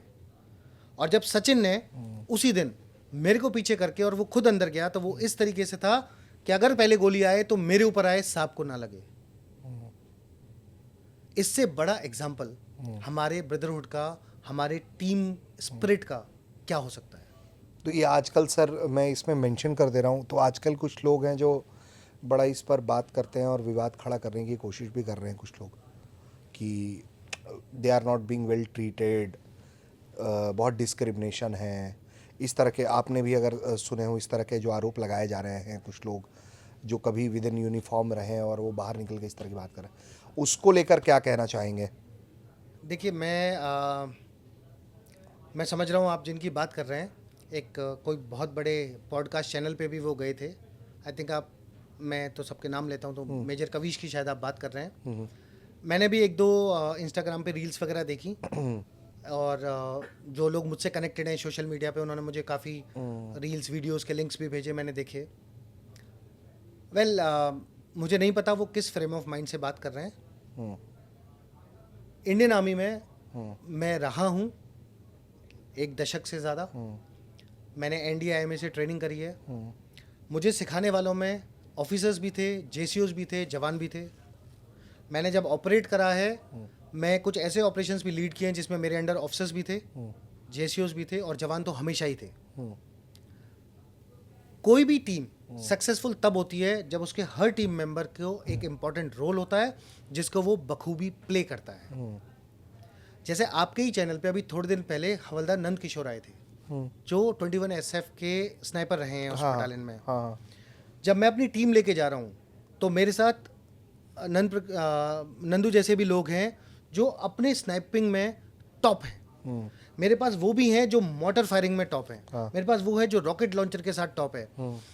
वो सिपाही है, मैं अफसर हूँ, लेकिन मेरी टीम उस सिपाही के बिना सक्सेसफुल हो ही नहीं सकती।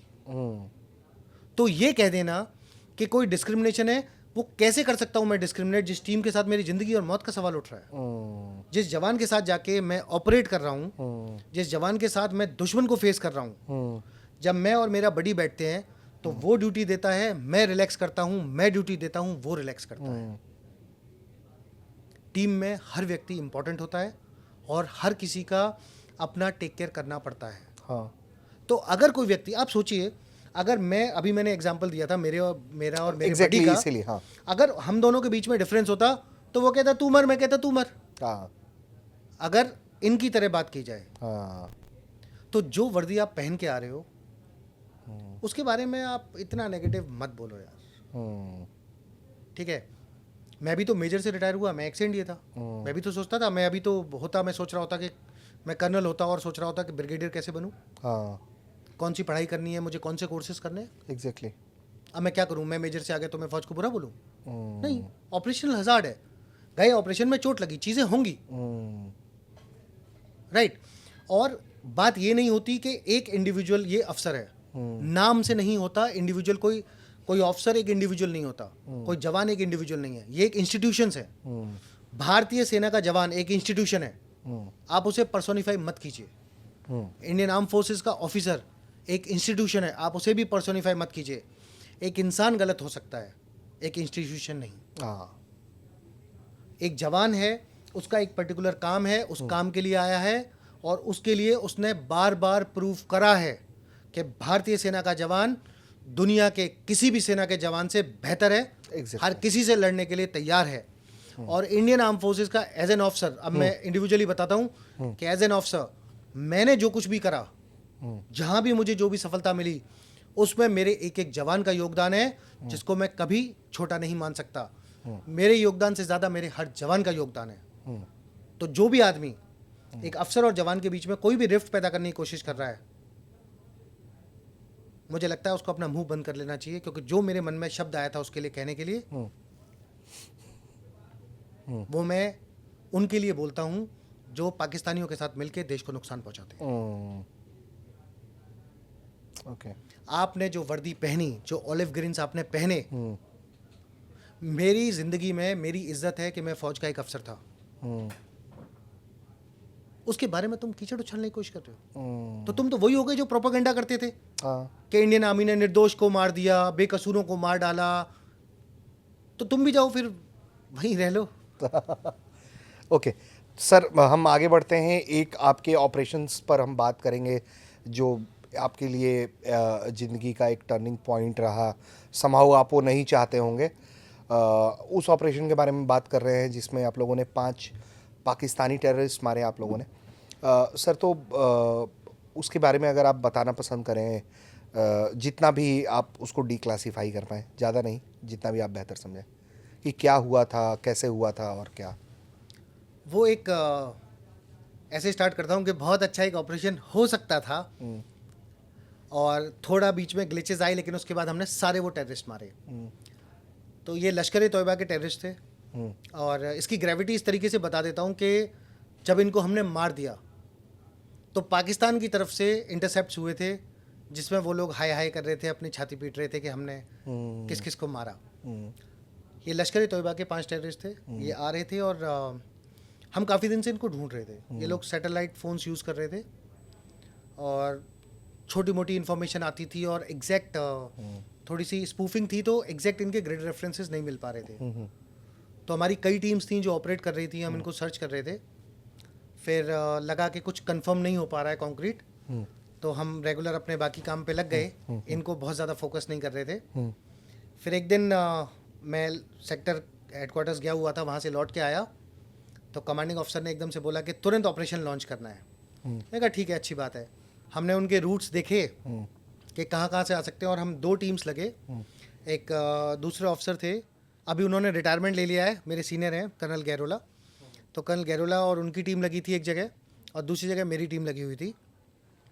तो ये टेररिस्ट वहाँ पहाड़ से उतर के आए, और एक कंगन एरिया में एक जगह हैदर कनाल, हैदर कनाल को क्रॉस करने के लिए कुछ ब्रिजेस थे, और उसके साथ में एक मेंटेनेंस के लिए कच्ची रोड थी। तो हम ये जानते थे कि ये पुल से ही पार करना है, उसमें पानी चल रहा था उस टाइम, तो पानी है काफ़ी, और सितंबर अक्टूबर वाला टाइम था, तो ठंडक है, तो उनको वहीं से आना होगा। तो हमने 2 एम्बुशेस लगाए, उनका था और मेरा था। अब इसमें सब कुछ प्लान हो गया था, वो ऑलरेडी लोकेशन पे थे, तो उनकी टीम पहुंची हुई थी, मेरी टीम बाद में गई। हमें इन्फॉर्मेशन मिली, फिर हम रेडी हुए और गए, टाइम बहुत कम था। अब यहाँ से हमने क्या किया, मक्की का खेत था चारों तरफ, और ऊपर आपको चढ़ के जाना है। हम रोड से जाते तो आवाज़ होती, गाड़ियों का मूवमेंट होता, वो हम करना नहीं चाहते थे। तो मैंने अपनी टीम को लिया, और जो खेत के बीच में बन्नी होती है, पत्थरों की बाउंड्री जिसको बोलते हैं, उससे जाना हमने पसंद किया, क्योंकि उस पर हो सकता है कि एक बार आप ना देखो, मूनलेस नाइट थी, लेकिन अगर आप खेत से जाते तो वो मक्की बड़ी बड़ी थी, 6-6, 7-7 फुट की, तो आवाज़ बहुत करती। प्लस वहाँ पे कोई कवर नहीं होता, तो दुश्मन अगर फायर करे तो आपके पास कवर नहीं है, वो पेड़ गोली नहीं रोक सकते, वो जो पौधे होते हैं। टेररिस्ट हमसे जल्दी थे, वो हमसे पहले आ गए, और वो 2 अलग अलग ग्रुप में थे। तो पहला वाला जो ग्रुप आ गया, उसने हमें देखा और हमारे ऊपर फायर कर दिया। हमारे ऊपर फायर हुआ, और उस टाइम पे मेरे ब्लड प्रूफ पे भी लगी, मैं गिरा, और मेरा शोल्डर पूरा डिसलोकेट हो गया, उस टाइम पे गिर गया नीचे, करीब 7 फुट 8 फुट करीब हाइट होगी। तो हमने पोजीशन ली, फायर शुरू किया। अगेन मेरा बडी, फिर से वो हम बार बार जो बात करते, मेरे बडी ने मेरा हाथ चढ़ाया, वरना मैं उस ऑपरेशन में कुछ कर ही नहीं सकता था। उसने मेरा हाथ को, डिसलोकेशन को उसने चढ़ाया, और पेन किलर्स दिए मेरे को, मैंने पेन किलर्स खाए, और फिर दुश्मन के ऊपर फायरिंग शुरू की। वो दुश्मन हमसे मिस हुए, वो टेररिस्ट। उसके बाद हम अपनी एम्बुश साइट जो थी वहाँ पे पहुँचे। वहाँ पहुँचने के बाद फिर हमने अपनी पोजीशन लेके, हम बड़ी पेयर्स में थे, मैं, मेरा बड़ी, हम बैठे एक पत्थर का कवर लेके, और फिर सबसे मुश्किल टाइम शुरू होता है, आप दुश्मन का वेट करते हो। आप वेट करते हो, दुश्मन आएगा नहीं आएगा, और आप वेट करते होते हो। तो वो ऐसा टाइम होता है कि जब आप 1 सेकंड के लिए भी ना सुस्त नहीं हो सकते, क्योंकि पूरा डार्क है, पिच डार्क है। उस रास्ते में अचानक से आपको फिर कोई फिगर दिखती है, शेडोज़ दिखती हैं चलती हुई। तो ऐसे हुआ कि उस टाइम पे मेरा बडी ड्यूटी कर रहा था, और मैं उस टाइम पे रिलैक्स कर रहा था कि मैं बैठा हूँ। मेरे बडी ने धीरे से मेरे को हाथ मारा, बोला साहब कोई है। मैंने उसको पूछा कितने, तो बोलता 1। अब हमें पता था कि 5 लोग आने हैं, हम वेट कर रहे थे। 1 का ओके, फिर उसने बोला 2, फिर उसने बोला 3। जब उसने 3 बोला तब फिर मैंने अभी पोजीशन ली, और फिर एक चैलेंजिंग प्रोसीजर हम करते हैं वो करा, एंड फायरिंग शुरू की। तब मैंने देखा कि वो जो टेररिस्ट थे, वो बैठता है वहाँ पे, नीलिंग पोजीशन लेता है, और सीधा हमारी तरफ एम्ड फायर कर रहा है। मैं और मेरा बड़ी, एक छोटा सा पत्थर था जो दिन में हमने देखा, हम उसके पीछे से फायर कर रहे हैं, और वो हमारे ऊपर फायर कर रहा है, बिल्कुल एम्ड फायर कर रहा है। फिर हमने फायर करा, वहाँ पे थोड़ी देर फायरिंग हुई, उसके बाद फायरिंग फिर स्टॉप होती है।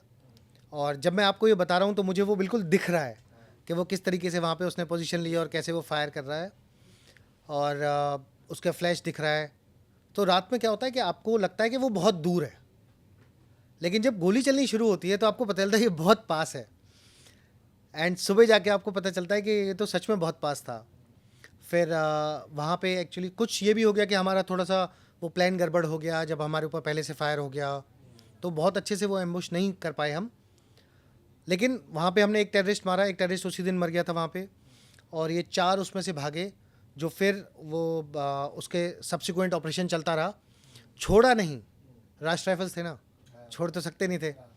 फिर उनको ढूंढा गया, और ढूंढ के उनको फिर हमने 2-3 दिन के बाद ऑपरेशन कंटिन्यू रहा वो, फिर हमने मारे। उसमें से एक टेररिस्ट था जो भाग गया था, जिसका नाम था सलीम रहमानी, वो पाकिस्तान कराची का रहने वाला था, जिसको बाद में हमने इंटरोगेट भी किया। वो वहाँ से बच के भाग गया था और उसको किसी ने अपने टाटा सूमो में लिफ्ट भी दी और किसी को खबर नहीं दी। फिर ये बाकी टेररिस्ट एक घर में छुप गए, जहाँ पे फिर उस घर को कॉर्डन करके हमने इन सबको मारा और बहुत बेहतरीन एक ऑपरेशन ये किया और सारे टेररिस्ट को वहाँ पे न्यूट्रलाइज किया। तो देखिए, ऑपरेशन हर कोई टफ होता है। जैसे मेरे से कई बार लोगों ने पूछा कि आपका हाथ ऐसे डिसलोकेट हो गया था तो आपने ऑपरेशन में कैसे पार्ट लिया। तो मैं उनको बताऊंगा कि जब मैं गिरा और मेरी चोट लगी तब तक तो यही नहीं पता था कि बुलेट प्रूफ पे गोली लगी है। हाथ डिसलोकेट होने के बाद पेन किलर खाए, हाथ चढ़ाया, उसके बाद सिर्फ दुश्मन दिख रहा था। वो तो इनफैक्ट दूसरे तीसरे दिन जब दर्द कम नहीं हुआ तब डॉक्टर से बात की और डॉक्टर ने कहा कि सर आ जाओ मेरे पास, ज़रा आपका एक्सरे करके देखते हैं। तो ये ना सिर्फ मेरी बात नहीं है, ये मैं कह सकता हूँ बहुत यकीन के साथ कि हर फौजी, इंडियन आर्मी के हर फौजी की बात है कि जब पर्सनल सेफ्टी और ड्यूटी, देश सेवा में चुनना होता है तो हमेशा the country comes first always and every time. तो आप लोगों ने ये किया और अब इसके बाद हम ऑपरेशन के बाद सर हम थोड़ा बात करते हैं बांग्लादेश पाकिस्तान की। अब हमारे दर्शकों के लिए अगर आप समझाना पसंद करें, लश्कर, जैश, हिजबुल, क्या डिफरेंस है या ये बिना डिफरेंस के है? इसको मैं ऐसे बोलना चाहूँगा कि हिजबुल अलग है और बाकी ये जैश, लश्कर, अभी TRF, ये जितने भी हैं ये सब एक ही थाली के चट्टे बट्टे या एक ही सिक्के के अलग अलग पहलू हैं। हिजबुल को क्यों अलग कर रहे हैं? हिजबुल को अलग क्यों किया? अब मोटा मोटा एक कॉन्सेप्ट समझ लीजिए कि हिजबुल वाले जो लड़के हैं वो अभी तो हिजबुल बहुत थोड़ा सा रह गया है, कोई 2-4 लड़के होंगे वो ज़बरदस्ती वाले, वरना हिजबुल जो था वो कश्मीरी लड़के थे, हमारे थे, जो हम बोलते हैं कि गुमराह बच्चे, तो वो हिजबुल के हैं। लेकिन जो जैश, लश्कर, TRF ये जितने भी हैं ये सब प्योर आतंकवादी हैं, विदेशी हैं, पाकिस्तानी हैं, कुछ अफ़गान होते थे, सूडानीज तक आए हैं, अफ्रीका से आतंकवादी यहाँ पे आए हैं। अच्छा, सब पाकिस्तान लेके आया उनको। ओके। तो ये सारे जो हैं वो प्योर टेररिस्ट हैं और दूसरे देश के हैं और इनको आपसे, मुझसे, कश्मीरी से, पंजाबी से, बंगाली से कोई फ़र्क नहीं पड़ता। उसके लिए हिंदुस्तानी साला दुश्मन है।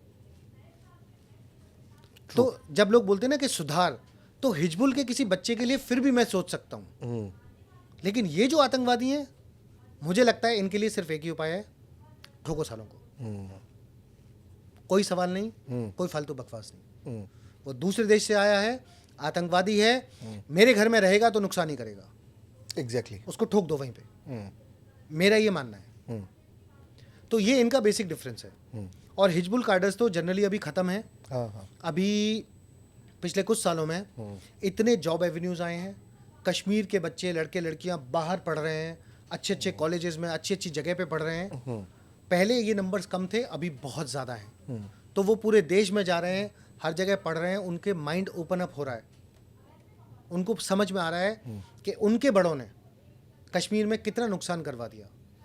और आज जो वो डेवलपमेंट आ रहा है, आज ट्रेन जा रही है, बड़े बड़े हाईवेज बन रहे हैं, हर सुविधा है, तो वो भी चाहते हैं कि 15 अगस्त, 26 जनवरी या कोई भी बड़े दिन, कोई भी इम्पोर्टेंट दिन पे, जैसे वो दिल्ली में बैठ के सबको व्हाट्सएप मैसेज बोलते हैं भारत माता की जय, वो कश्मीर से भी बोल पाते अगर वो हालात नहीं होते, वहाँ इंटरनेट बंद नहीं होता। तो ये सर अब तो फ्रस्ट्रेशन का लेवल ये है कि पाकिस्तान अपने सोल्जर्स ही भेज दे रहा है। अभी हालात ये है कि मैं कहीं तो बोल रहा था कि बीमारी का इलाज उसकी मम्मी की नसबंदी होती है, तो पाकिस्तान की अभी नसबंदी चल रही है। वो आतंकवाद की मम्मी है, वही वो फैक्ट्री है जहाँ से आते हैं। अभी उनकी कंडीशन ये हो गई है कि वो आतंकवादी ला नहीं पा रहे हैं, उनके पास पैसे की कमी है। ऑल्दो अभी ऑप सिंदूर के टाइम पे IMF ने बहुत पैसा दे दिया है उनको, जो यूटिलाइज होगा हमारे खिलाफ, हमें पता है। पर अदरवाइज इनके फौजी हमेशा से इन्वॉल्व रहे हैं, इनके रेगुलर फौजी आतंकवादियों के बीच से होते आते रहे हैं, कंटिन्यूसली आए हैं। और अभी क्योंकि ये ज़माना ऐसा है कि इन्फॉर्मेशन सबको मिल रही है, तो लोगों को सच पता चल रहा है कि अभी जैसे पहलगाम वाले इंसिडेंट में ये फौजी आया उनका, तो ये फौजी पहले से भी आ रहे थे पर पता नहीं चल रहा था लोगों को, हमें पता होता था। क्यों? क्योंकि उसका ट्रेनिंग लेवल देख के, वो गोली चला किस तरीके से रहा है, वो रूट कैसा ले रहा है, वो हमारे ऊपर अगर फायर कर रहा है तो वो कहाँ से बैठ के कर रहा है, इससे हमें पता चलता था उसका लेवल ऑफ ट्रेनिंग क्या है। तो एक टेररिस्ट, एक ट्रेन टेररिस्ट और एक फौजी में डिफरेंस है ट्रेनिंग में, उनके हथियार को यूज़ करने में वो फ़र्क होता है। हाँ। और ये पता चलता है। हाँ। तो ये चीज़ हमेशा से पाकिस्तान कर रहा था, और अब उसका लेवल ये है कि उसको पता है कि वो अब कश्मीरी बच्चों को गुमराह नहीं कर सकता, इसलिए वो इस तरह की हरकतों पे आ गया कि आप अपने डायरेक्ट फौजी भेजो। और यही वजह है कि हाँ, इसमें एक चीज़ बीच में बोलूँगा कि अगर कोई बच्चा अभी भी गुमराह हो रहा है हाँ, तो मैं उसको बता देता हूँ कि कोई बड़ी बात नहीं होगी कि पाकिस्तानी आर्मी का जो फौजी आ रहा है वो उसको ये इंस्ट्रक्शंस भी हों कि आपसे ऑपरेशन करवा के और आपको ठोकने के बाद पाकिस्तान जाए, तो हो सकता है वो आपको भी ठोक के जाए बाद में। हाँ, कि कोई सबूत ही नहीं छोड़े। सर, तो हम इसी पे जब बात कर रहे हैं, इस पे एक सवाल और है मेरे मन में कि जम्मू में हाल के दिनों में जो अटैक्स बढ़े हैं, उसको लेकर सो एंड सो बात की जाती है, लेकिन मैं जिस हिस्से पे बात करना चाहता हूँ कि एक पैटर्न ये भी दिखा कि एलिट फोर्सेस को ज़्यादा टारगेट किया जा रहा है आतंकियों के द्वारा। मोरओवर ये वो पैटर्न बताता है कि ये जो उनके जो बीएटी वाले हैं या आईएसआई जिनको ट्रेन करके अलग से भेज रही होगी, आतंकियों के अलावा जो जवान हैं उनके या पाकिस्तानी सैनिक के, वो उनको ये खासा इंस्ट्रक्शंस है कि एलीट फोर्सेस को वैली में टारगेट करना है ज़्यादा। देखिए, फौज का जो काम होता है उसमें मोरल एक बहुत बड़ा रोल प्ले करता है। सेम चीज़ जब आप, जैसे मैंने अभी क्या बोला कि कश्मीर के बच्चों को एवेन्यूज़ मिल रहे हैं, वो पढ़ने जा रहे हैं अलग अलग जगह, जो यूथ है उसको जॉब्स मिल रहे हैं, वो हिंदुस्तान के अलग अलग कोनों में जॉब कर रहा है, अच्छे काम कर रहा है, तो वो आतंकवादी क्यों बनेगा, राइट। और दूसरा, जो इस कैटेगरी में नहीं आ रहे उनको डर होता है कि अरे हमने कुछ किया तो राष्ट्र राइफल्स वाले मार देंगे, हमने कुछ किया तो हमें स्पेशल फोर्सेस वाले मार देंगे। तो स्पेशल फोर्सेस के डर को कम करो, स्पेशल फोर्सेस को अटैक करो। ओके। तो ये क्या होता है कि इमेज मलाइन करना है, ये सब प्रोपेगेंडा है। किसी एक जवान को मार डालने से आप कुछ अचीव नहीं कर रहे हो, राइट।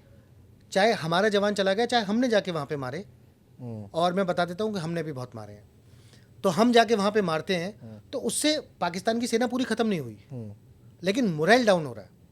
तो ऐसे प्रोपेगेंडा करते हैं, तो हो सकता है कि वो कुछ ना भी कर पाया हो, लेकिन लोकल में वो मैसेजेस भेजें। जैसे 47, 48 में और 65 में पाकिस्तान ने रेडियो चैनल्स खड़े किए थे, प्रोपेगेंडा चैनल से ऐसे। तो ये प्रोपेगेंडा चलता है, और ये मैं अब आपके माध्यम से मैं बता भी देता हूँ कि कोई भी किसी गलतफहमी में ना रहे। हमारे हर इन्फेंट्री बटालियन में एक घातक प्लेटून होती है जो बैट एक्शंस न जाने कितने करके आ चुके हैं, और पाकिस्तान के कितने बैट एक्शंस फॉइल करे गए हैं।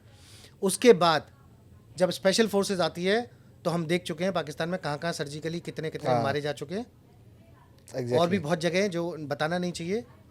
हम बहुत पोटेंट फोर्स हैं, हमारे अंदर बहुत ताकत है। हम मालदीव्स के राष्ट्रपति को बचा के लाए हुए हैं एक दिन के अंदर। तो कोई इस गलतफहमी में ना आए कि छोटा मोटा कुछ हो रहा है। हाँ, कभी नुकसान होते हैं, जब आप युद्ध में होते हैं तो नुकसान होते हैं, वो नुकसान एक अलग चीज़ है, पर हमारी आर्म फोर्सेस बहुत पोटेंट हैं। घुस के मारने का मादा है पूरा, बहुत ज़्यादा। भारत सरकार ने बोला कि सिर्फ इतने किलोमीटर जाना है, इसलिए इतने किलोमीटर गए। हमारी फोर्सेस इतनी कैपेबल हैं, जो अमेरिका आया था हेलीकॉप्टर से ओसामा बिन लादेन को मारने, हमारी स्पेशल फोर्सेस उससे ज़्यादा पोटेंट है। ऐसा कोई काम नहीं है जो किसी और देश ने, इजराइल ने, अमेरिका ने, इंग्लैंड ने करा हो, जो हमारी आर्म फोर्सेस नहीं कर सकती, हमारी स्पेशल फोर्सेस नहीं कर सकती। हाँ। तो आप समझिए, उनके प्रोपेगेंडा में उसका प्रे नहीं बनना है। हमारी फोर्सेस बहुत पोटेंट है। सर, तो इसी को लेकर हम आगे बढ़ेंगे कि ये जो एक पैटर्न अब बन रहा है, एक तरह की टेररिज्म की तो हमने बात की कि क्या हो रहा है, दूसरा भी रूट लिया जा रहा है। इंडिया के लिए एक मेजर कंसर्न बांग्लादेश के रूप में खड़ा हो गया है, जो इंडिया के कम से कम इमेजिनेशन में नहीं रहा होगा। मुझे लगता है कि नहीं रहा होगा। हालांकि थ्रेट परसेप्शन लेकर तो हर कोई अलर्ट रहता ही है, और वहाँ वो ज़्यादा समझदार लोग बैठे हैं, लेकिन ये जो एक कॉकस बन रहा है सर, जिसमें चाइना कोने में है, पाकिस्तान, अमेरिका बहुत अलाइंड दिख रहे हैं, नेवर बिफोर लाइक दैट, और अब उनका नया हॉटस्पॉट बांग्लादेश है। तो ये जो थ्योरीज चल रही हैं, CIA, ISI का नया गठबंधन RNW के खिलाफ, इंडिया के खिलाफ, क्या कुछ आप एक्सप्लेन करना चाहते हैं Bangladesh to Pakistan to CIA? ये आपने बहुत सेंसिटिव और बहुत इम्पोर्टेंट आपने क्वेश्चन पूछा है। तो आपने सबसे पहले बोला कि थ्रेट परसेप्शन की हम बात कर रहे थे कि इंडिया ने सोचा था कि नहीं सोचा था। मैंने खुद अपने यूट्यूब चैनल पे आई थिंक 2-4 महीने पहले, 4 महीने 5 महीने पहले एक वीडियो डाला था, 2.5 और 3 फ्रंट वॉर। ओके। तो उसमें ये बांग्लादेश का पॉइंट था, और हो सकता है कुछ लोगों को नहीं पता हो, हमारा सबसे ज़्यादा लैंड बॉर्डर बांग्लादेश के साथ है, ना कि चाइना की। चाइना का लगभग 3,500 किलोमीटर है और यहाँ पे करीब 4100 किलोमीटर है। हाँ। तो सबसे ज़्यादा बांग्लादेश के साथ है। बांग्लादेश के साथ जो हमारा बॉर्डर है वो बहुत ही पोरस बॉर्डर है। वहाँ पे दलदल है, जंगल है, वहाँ पे बॉर्डर को मैनेज करना, सिक्योर करना बहुत डिफ़िकल्ट टास्क है जो BSF कर रही है, और बहुत डिफ़िकल्ट टास्क है। अब आ जाते हैं करंट सिचुएशन पे। तो सबसे पहले तो आप ये समझ लीजिए कि अभी बांग्लादेश के अंदर जो भाई साहब सरकार चला रहे हैं वो नोबल लॉरिएट हैं, शांति के समर्थक हैं, और अमेरिका के जूते चाटने वाला है। वो आदमी सबसे पहला मुझे लगता है कि एंटी इंडिया है। ठीक है। दूसरी चीज़ आपको बताता हूँ, बहुत सारी चीज़ें चलती है कि अमेरिका हमारा दोस्त है। मैं अमेरिका को बहुत ज़्यादा दोस्त नहीं समझता, क्योंकि जब ऑपरेशन सिंदूर चल रहा था, पाकिस्तान भूखा नंगा था, तब पाकिस्तान को पैसे दिए गए। हाँ। तब ट्रंप साहब के परिवार ने आके क्रिप्टो करेंसी के मेजर वहाँ पे एग्रीमेंट्स करे। असीम मुनीर अंकल जी को अमेरिका बुला के स्टेट गेस्ट बना के उनको खाना खिलाया जाता है, खास तरीके से। जब वहाँ पे ये बात आती है कि हमारे किसी ब्रह्मोस मिसाइल से उनकी किसी बहुत बड़ी फैसिलिटी पे कुछ नुकसान हुआ है, तो अमेरिका के एटॉमिक रिसर्च सेंटर के एरोप्लेन आके वहाँ पे चक्कर लगाते हैं। इजिप्ट से IL सीरीज़ का हवाई जहाज आके वहाँ पे कुछ पाउडर छिड़कता है। तुर्की के ड्रोन्स आते हैं, ईरान का केविएट आता है, कॉर्वेट आता है, और अमेरिका वहाँ पे दिखता है। अमेरिका तुर्की के साथ F-35 का डील करने की बात करता है, और उसके बाद नेपाल के अंदर रिजीम चेंज होती है। आप समझिएगा चीज़ों को। चाइना और इंडिया जैसे क्लोज आने की बात करते हैं, नेपाल के अंदर प्रॉब्लम शुरू हो जाती है।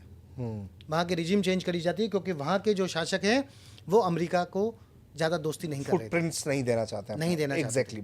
उसके बाद बांग्लादेश के अंदर सत्ता तोड़ी जाती है, और यूनुस भाई साहब आके वहाँ पे प्रीमियर बन जाते हैं। और शेख हसीना ने तो बहुत खोलकर कहा कि वो उसे आइलैंड चाहिए था अमेरिका को, और मैं नहीं देना चाह रही थी। और हाँ, ये आपने बड़ी अच्छी बात बता दी, ये शायद बहुत लोगों को नहीं पता हो। अमेरिका ने बोला चित्तगोंग से लेके और थाईलैंड तक के लिए एक रास्ता खोला जाए। यूनुस भाई साहब ने तुरंत अग्री कर लिया। आपको पता है किसने ऑब्जेक्ट किया, क्यों नहीं बना वो अभी तक? Bangladesh army chief. उसने बोला नहीं दूंगा, फुटहोल्ड नहीं दूंगा। आप इकोनॉमिक एग्रीमेंट्स करो, पॉलिटिकल करो, मिलिट्री सोच समझ के होगा। फिर अमेरिका ने बांग्लादेश के अंदर एक एक्सरसाइज की, try party, America, Bangladesh, Sri Lanka. इन्होंने एक रेगुलर मिलिट्री एक्सरसाइज की, फिर स्पेशल फोर्सेस एक्सरसाइज की। बहुत एक्टिवली जवान आ रहे हैं अमेरिका के बांग्लादेश के अंदर। उसके बाद में फिर जब इलेक्शंस की बारी आई, तो शेख हसीना जो नॉर्मली इंडिया के साथ डिसेंट रिलेशंस रखती थी, उसके सत्ता में नहीं आने देने के रास्ते बनाए गए। और दूसरी पार्टी BNP बोलते हैं। हाँ। BNP की वो, मैं उनका नाम भूल गया मैडम का, जो अभी बीमार हैं बहुत, खालिदा जिया बीमार हैं, जो कि टोटली मैं समझता हूँ कि इंडिया को एज अ फ्रेंड नहीं समझती। हाँ। शायद वो ये भी भूल गई कि 1971 से पहले बांग्लादेश नहीं होता था, और वो शायद ये भी भूल गई कि मुजीबुर रहमान जब लड़ रहे थे बांग्लादेश के लिए, तो पाकिस्तान जिसके साथ ये मिलके इस्लामिक कैलिफेट बनाने की कोशिश कर रहे हैं, और बहुत भाईचारा, बहुत प्यार उमड़ के आ रहा है ना, वही पाकिस्तान के आर्मी पर्सनल सिविल कपड़ों में, सिविल जहाज़ों में बांग्लादेश गए थे, और एक एक रात में 7-7, 10-10 हज़ार लोग मारे गए थे। वो शायद भूल गए ढाका यूनिवर्सिटी हॉस्टल की कहानी, खुद पढ़ लें बांग्लादेश वाले कि एक एक रात में उनके साथ क्या हुआ था। वो जाके पढ़ लें कि 30 लाख महिलाओं की लाशें किस हालत में पाई गई थी, लाशें या लाश जैसी महिलाएं बांग्लादेश में पाई गई थी जब पाकिस्तान की आर्म फोर्सेस वहां पहुंची थी। अगर उस दिन इंडियन आर्मी नहीं होती तो क्या होता। अब उनके जो बेटे हैं, कुछ तो नाम है रहमान, तो रहमान ब्रिटेन में रह रहे थे शायद 16-17 साल से, 17 साल से, और अब वो अचानक से आ जाते हैं। जो रूल कर रही थी शेख हसीना, उसको बांग्लादेश छोड़ के भागना पड़ता है बेचारी को, ठीक है। यूनुस साहब इंटैक्ट है, खालिदा जिया बीमार हैं, चलो कोई बात नहीं, पर उनके बेटे जिनके ऊपर लगभग 100 क्रिमिनल केसेस चल रहे थे, कोई 80 बोलता है, कोई 90 बोलता है। उनके माँ के रिजीम में कहा जाता है कि बैकडोर से वही बांग्लादेश चला रहे थे। एग्जैक्टली वो अब अचानक आ जाते हैं और अचानक वो ड्रामा नौटंकी शुरू करते हैं। और ये क्या आपको लगता है वो अकेले अपने दम पे आ रहा है? इसमें हालांकि वो अब जमाते इस्लामी से तो उनका रास्ता अलग अलग हो गया है, लेकिन मोरोवर ये सारे फैक्टर्स जो है वो एंटी इंडिया ही दिखाई पड़ते हैं। देखिए उसका कारण समझिए आप, कारण समझिए। अमेरिका, डोनाल्ड ट्रंप साहब का जो पिछला टेन्योर था, तब अमेरिका और भारत का रिलेशन कुछ और था। अभी जब ट्रंप साहब आए तो इनके कुछ और संबंध नजर आ रहे हैं। जो टैरिफ वॉर उन्होंने शुरू किया वो एक चीज थी। दूसरा, ऑपरेशन सिंदूर के टाइम पे वो सीधा पाकिस्तान के साथ खड़े हुए हैं। इतना ओपनली तो चाइना भी नहीं खड़ा होता था। चाइना भी कहता था कि मेरा सी पैक है, मैं तो इसलिए खड़ा हूं, राइट। तो अमेरिका उस तरीके से खड़ा हुआ। इंडिया ने बोला चल तेरे को जो टैरिफ लगाना है लगा दे, हम तो हजारों हजार साल से हिंदुस्तान था, है और रहेगा, हमें तो उससे कोई फर्क नहीं पड़ता। फिर चाइना के साथ जो थोड़ी सी बात आने लगी कि दोस्ती जैसी बात आई है, वहाँ पे इसने पाकिस्तान को सपोर्ट करा, इसने नेपाल में रिजीम चेंज कराई कि वो कॉन्फ्लिक्ट रहे इंडिया के आसपास और अमेरिका का फुटप्रिंट बने। CIA की ये पुरानी आदत है। जैसे शेख हसीना आज आई हैं, 1950 के दशक में दलाई लामा भी भारत आए थे। उससे पहले हमारी चीन से कोई लड़ाई नहीं थी। और उनको चाइना से निकाल के और भारत में लाने वाली जो एजेंसी थी वो CIA थी। तो मैं तो उनके ऊपर ज़्यादा भरोसा करता नहीं हूँ। और जब ये भारत के पड़ोसी देशों में ये चीज़ हो रही है, मुझे समझ में ये आता है कि इसमें डायरेक्ट रोल CIA का और पाकिस्तान का है। और इसमें मैं एक और छोटी चीज़ बताता हूँ आपको। अभी अमेरिका के अंदर वो कुछ डिफेंस रिव्यू एनुअल रिपोर्ट होती है जो इन्होंने अभी अभी अपने सेनेट में देते हैं।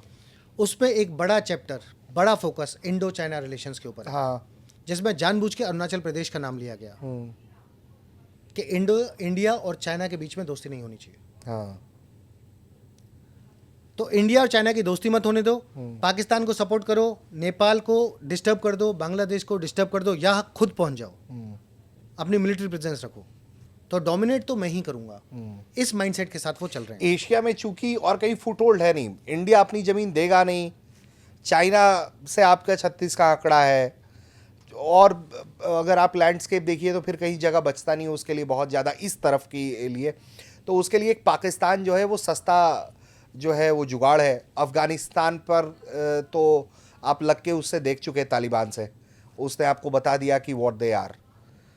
तो आपके पास इकलौती ज़मीन बचती है, ईरान आपको देखना नहीं चाहता, कोई ज़मीन और बची नहीं आपके लिए। तो पाकिस्तान एक इजी टारगेट है उनके लिए कि पैसा फेंक तमाशा देख। इंडिया बहुत मजबूत देश है, इंटरनली भी। हम चाहे सबको हाथ जोड़ के नमस्ते करते होंगे सर झुका के, लेकिन हमारे DNA में तलवार चलाना भी है। अब इंडिया झुक नहीं रहा, जिस तरीके से अमेरिका चाहता है उस तरीके से काम नहीं कर रहा, तो वो प्रेशर बिल्ड कैसे करें, उसकी एक टैक्टिक्स है। इसलिए मैं यहाँ पे एक बात कहूँगा कि जितने भी लोग हमारे स्पेशली यूथ, आपको मैं बता देता हूँ कि नेपाल में जो हुआ वो जेन जी से कोई लेना देना नहीं था। ये एक प्रोपेगेंडा था। जो बांग्लादेश में हो रहा है वो भी एक प्रोपेगेंडा है, और अगला टारगेट भारत है। और इनफैक्ट मैं बताऊंगा कि भारत बहुत पहले से टारगेट है, अब तक वो लोग सफल नहीं हो पाए हैं। तो आपको और मेरे को इंश्योर करना है कि वो सफल हो भी नहीं पाए। झूठी खबरें आएंगी, झूठे फोटो आएंगे, झूठे समाचार, झूठे वीडियोस, फेक चीज़ें हमारे नेताओं के बारे में, हमारे रेपुटेड लोगों के बारे में, ये सब कुछ होगा। ध्यान रखना। क्राइसिस टू क्योस का जो उनका फॉर्मूला है उसको सफल नहीं होने देना है। नहीं होने देना है। हिंदुस्तान को एक साथ खड़े होना है। हर भारतवासी को, हर जाति धर्म, बड़े छोटे को, सबको इकट्ठा खड़ा होना है। दुश्मन को ताकत नहीं देनी है। ठीक है सर, लास्ट में हमारे यूथ के लिए मैसेज।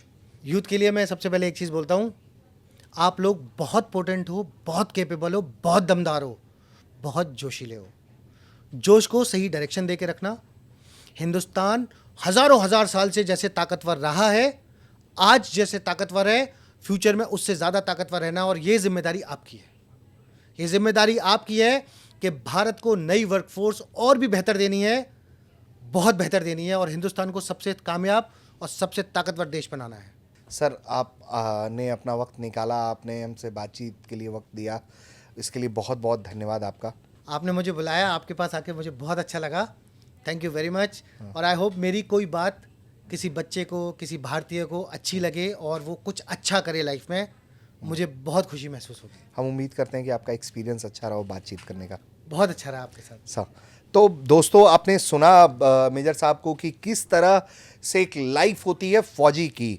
मूलतः आप लोग बातचीत, इंटरव्यू सुनते होंगे जिसमें तमाम तरह से लोग जो हैं बंदूक चलाने को, गोली चलाने को बहुत फैसिनेट करते हैं, लेकिन मेजर चौधरी से बात करने के पीछे हमारा मकसद ये था कि जो इंडियन आर्मी है वो एक बेहद डेकोरेटेड फोर्स है और वहाँ के जो अफसर्स हैं वो बेहद डेकोरेटेड अफसर्स होते हैं। उनको मालूम है कि बंदूक हाथ में आती है या कोई हथियार हाथ में आती है तो वो देश की सुरक्षा रक्षा के लिए है, वो एक जिम्मेदारी के साथ आती है। तो इसीलिए हमने बात की कि किस तरह की लाइफ होती है एनडीए में, ऑपरेशनल एक्सपीरियंस कैसे रहे, और इसके साथ साथ कि देश के फौजी क्या समझ रहे हैं, देश के इर्द गिर्द जो माहौल बनाने की कोशिश की जा रही है, जो भारत के खिलाफ कॉन्स्पिरेसी हो रही है। तो उम्मीद करते हैं कि आपको ये बातचीत पसंद आई होगी। आप देखते रहिए भारत तक। जय हिंद।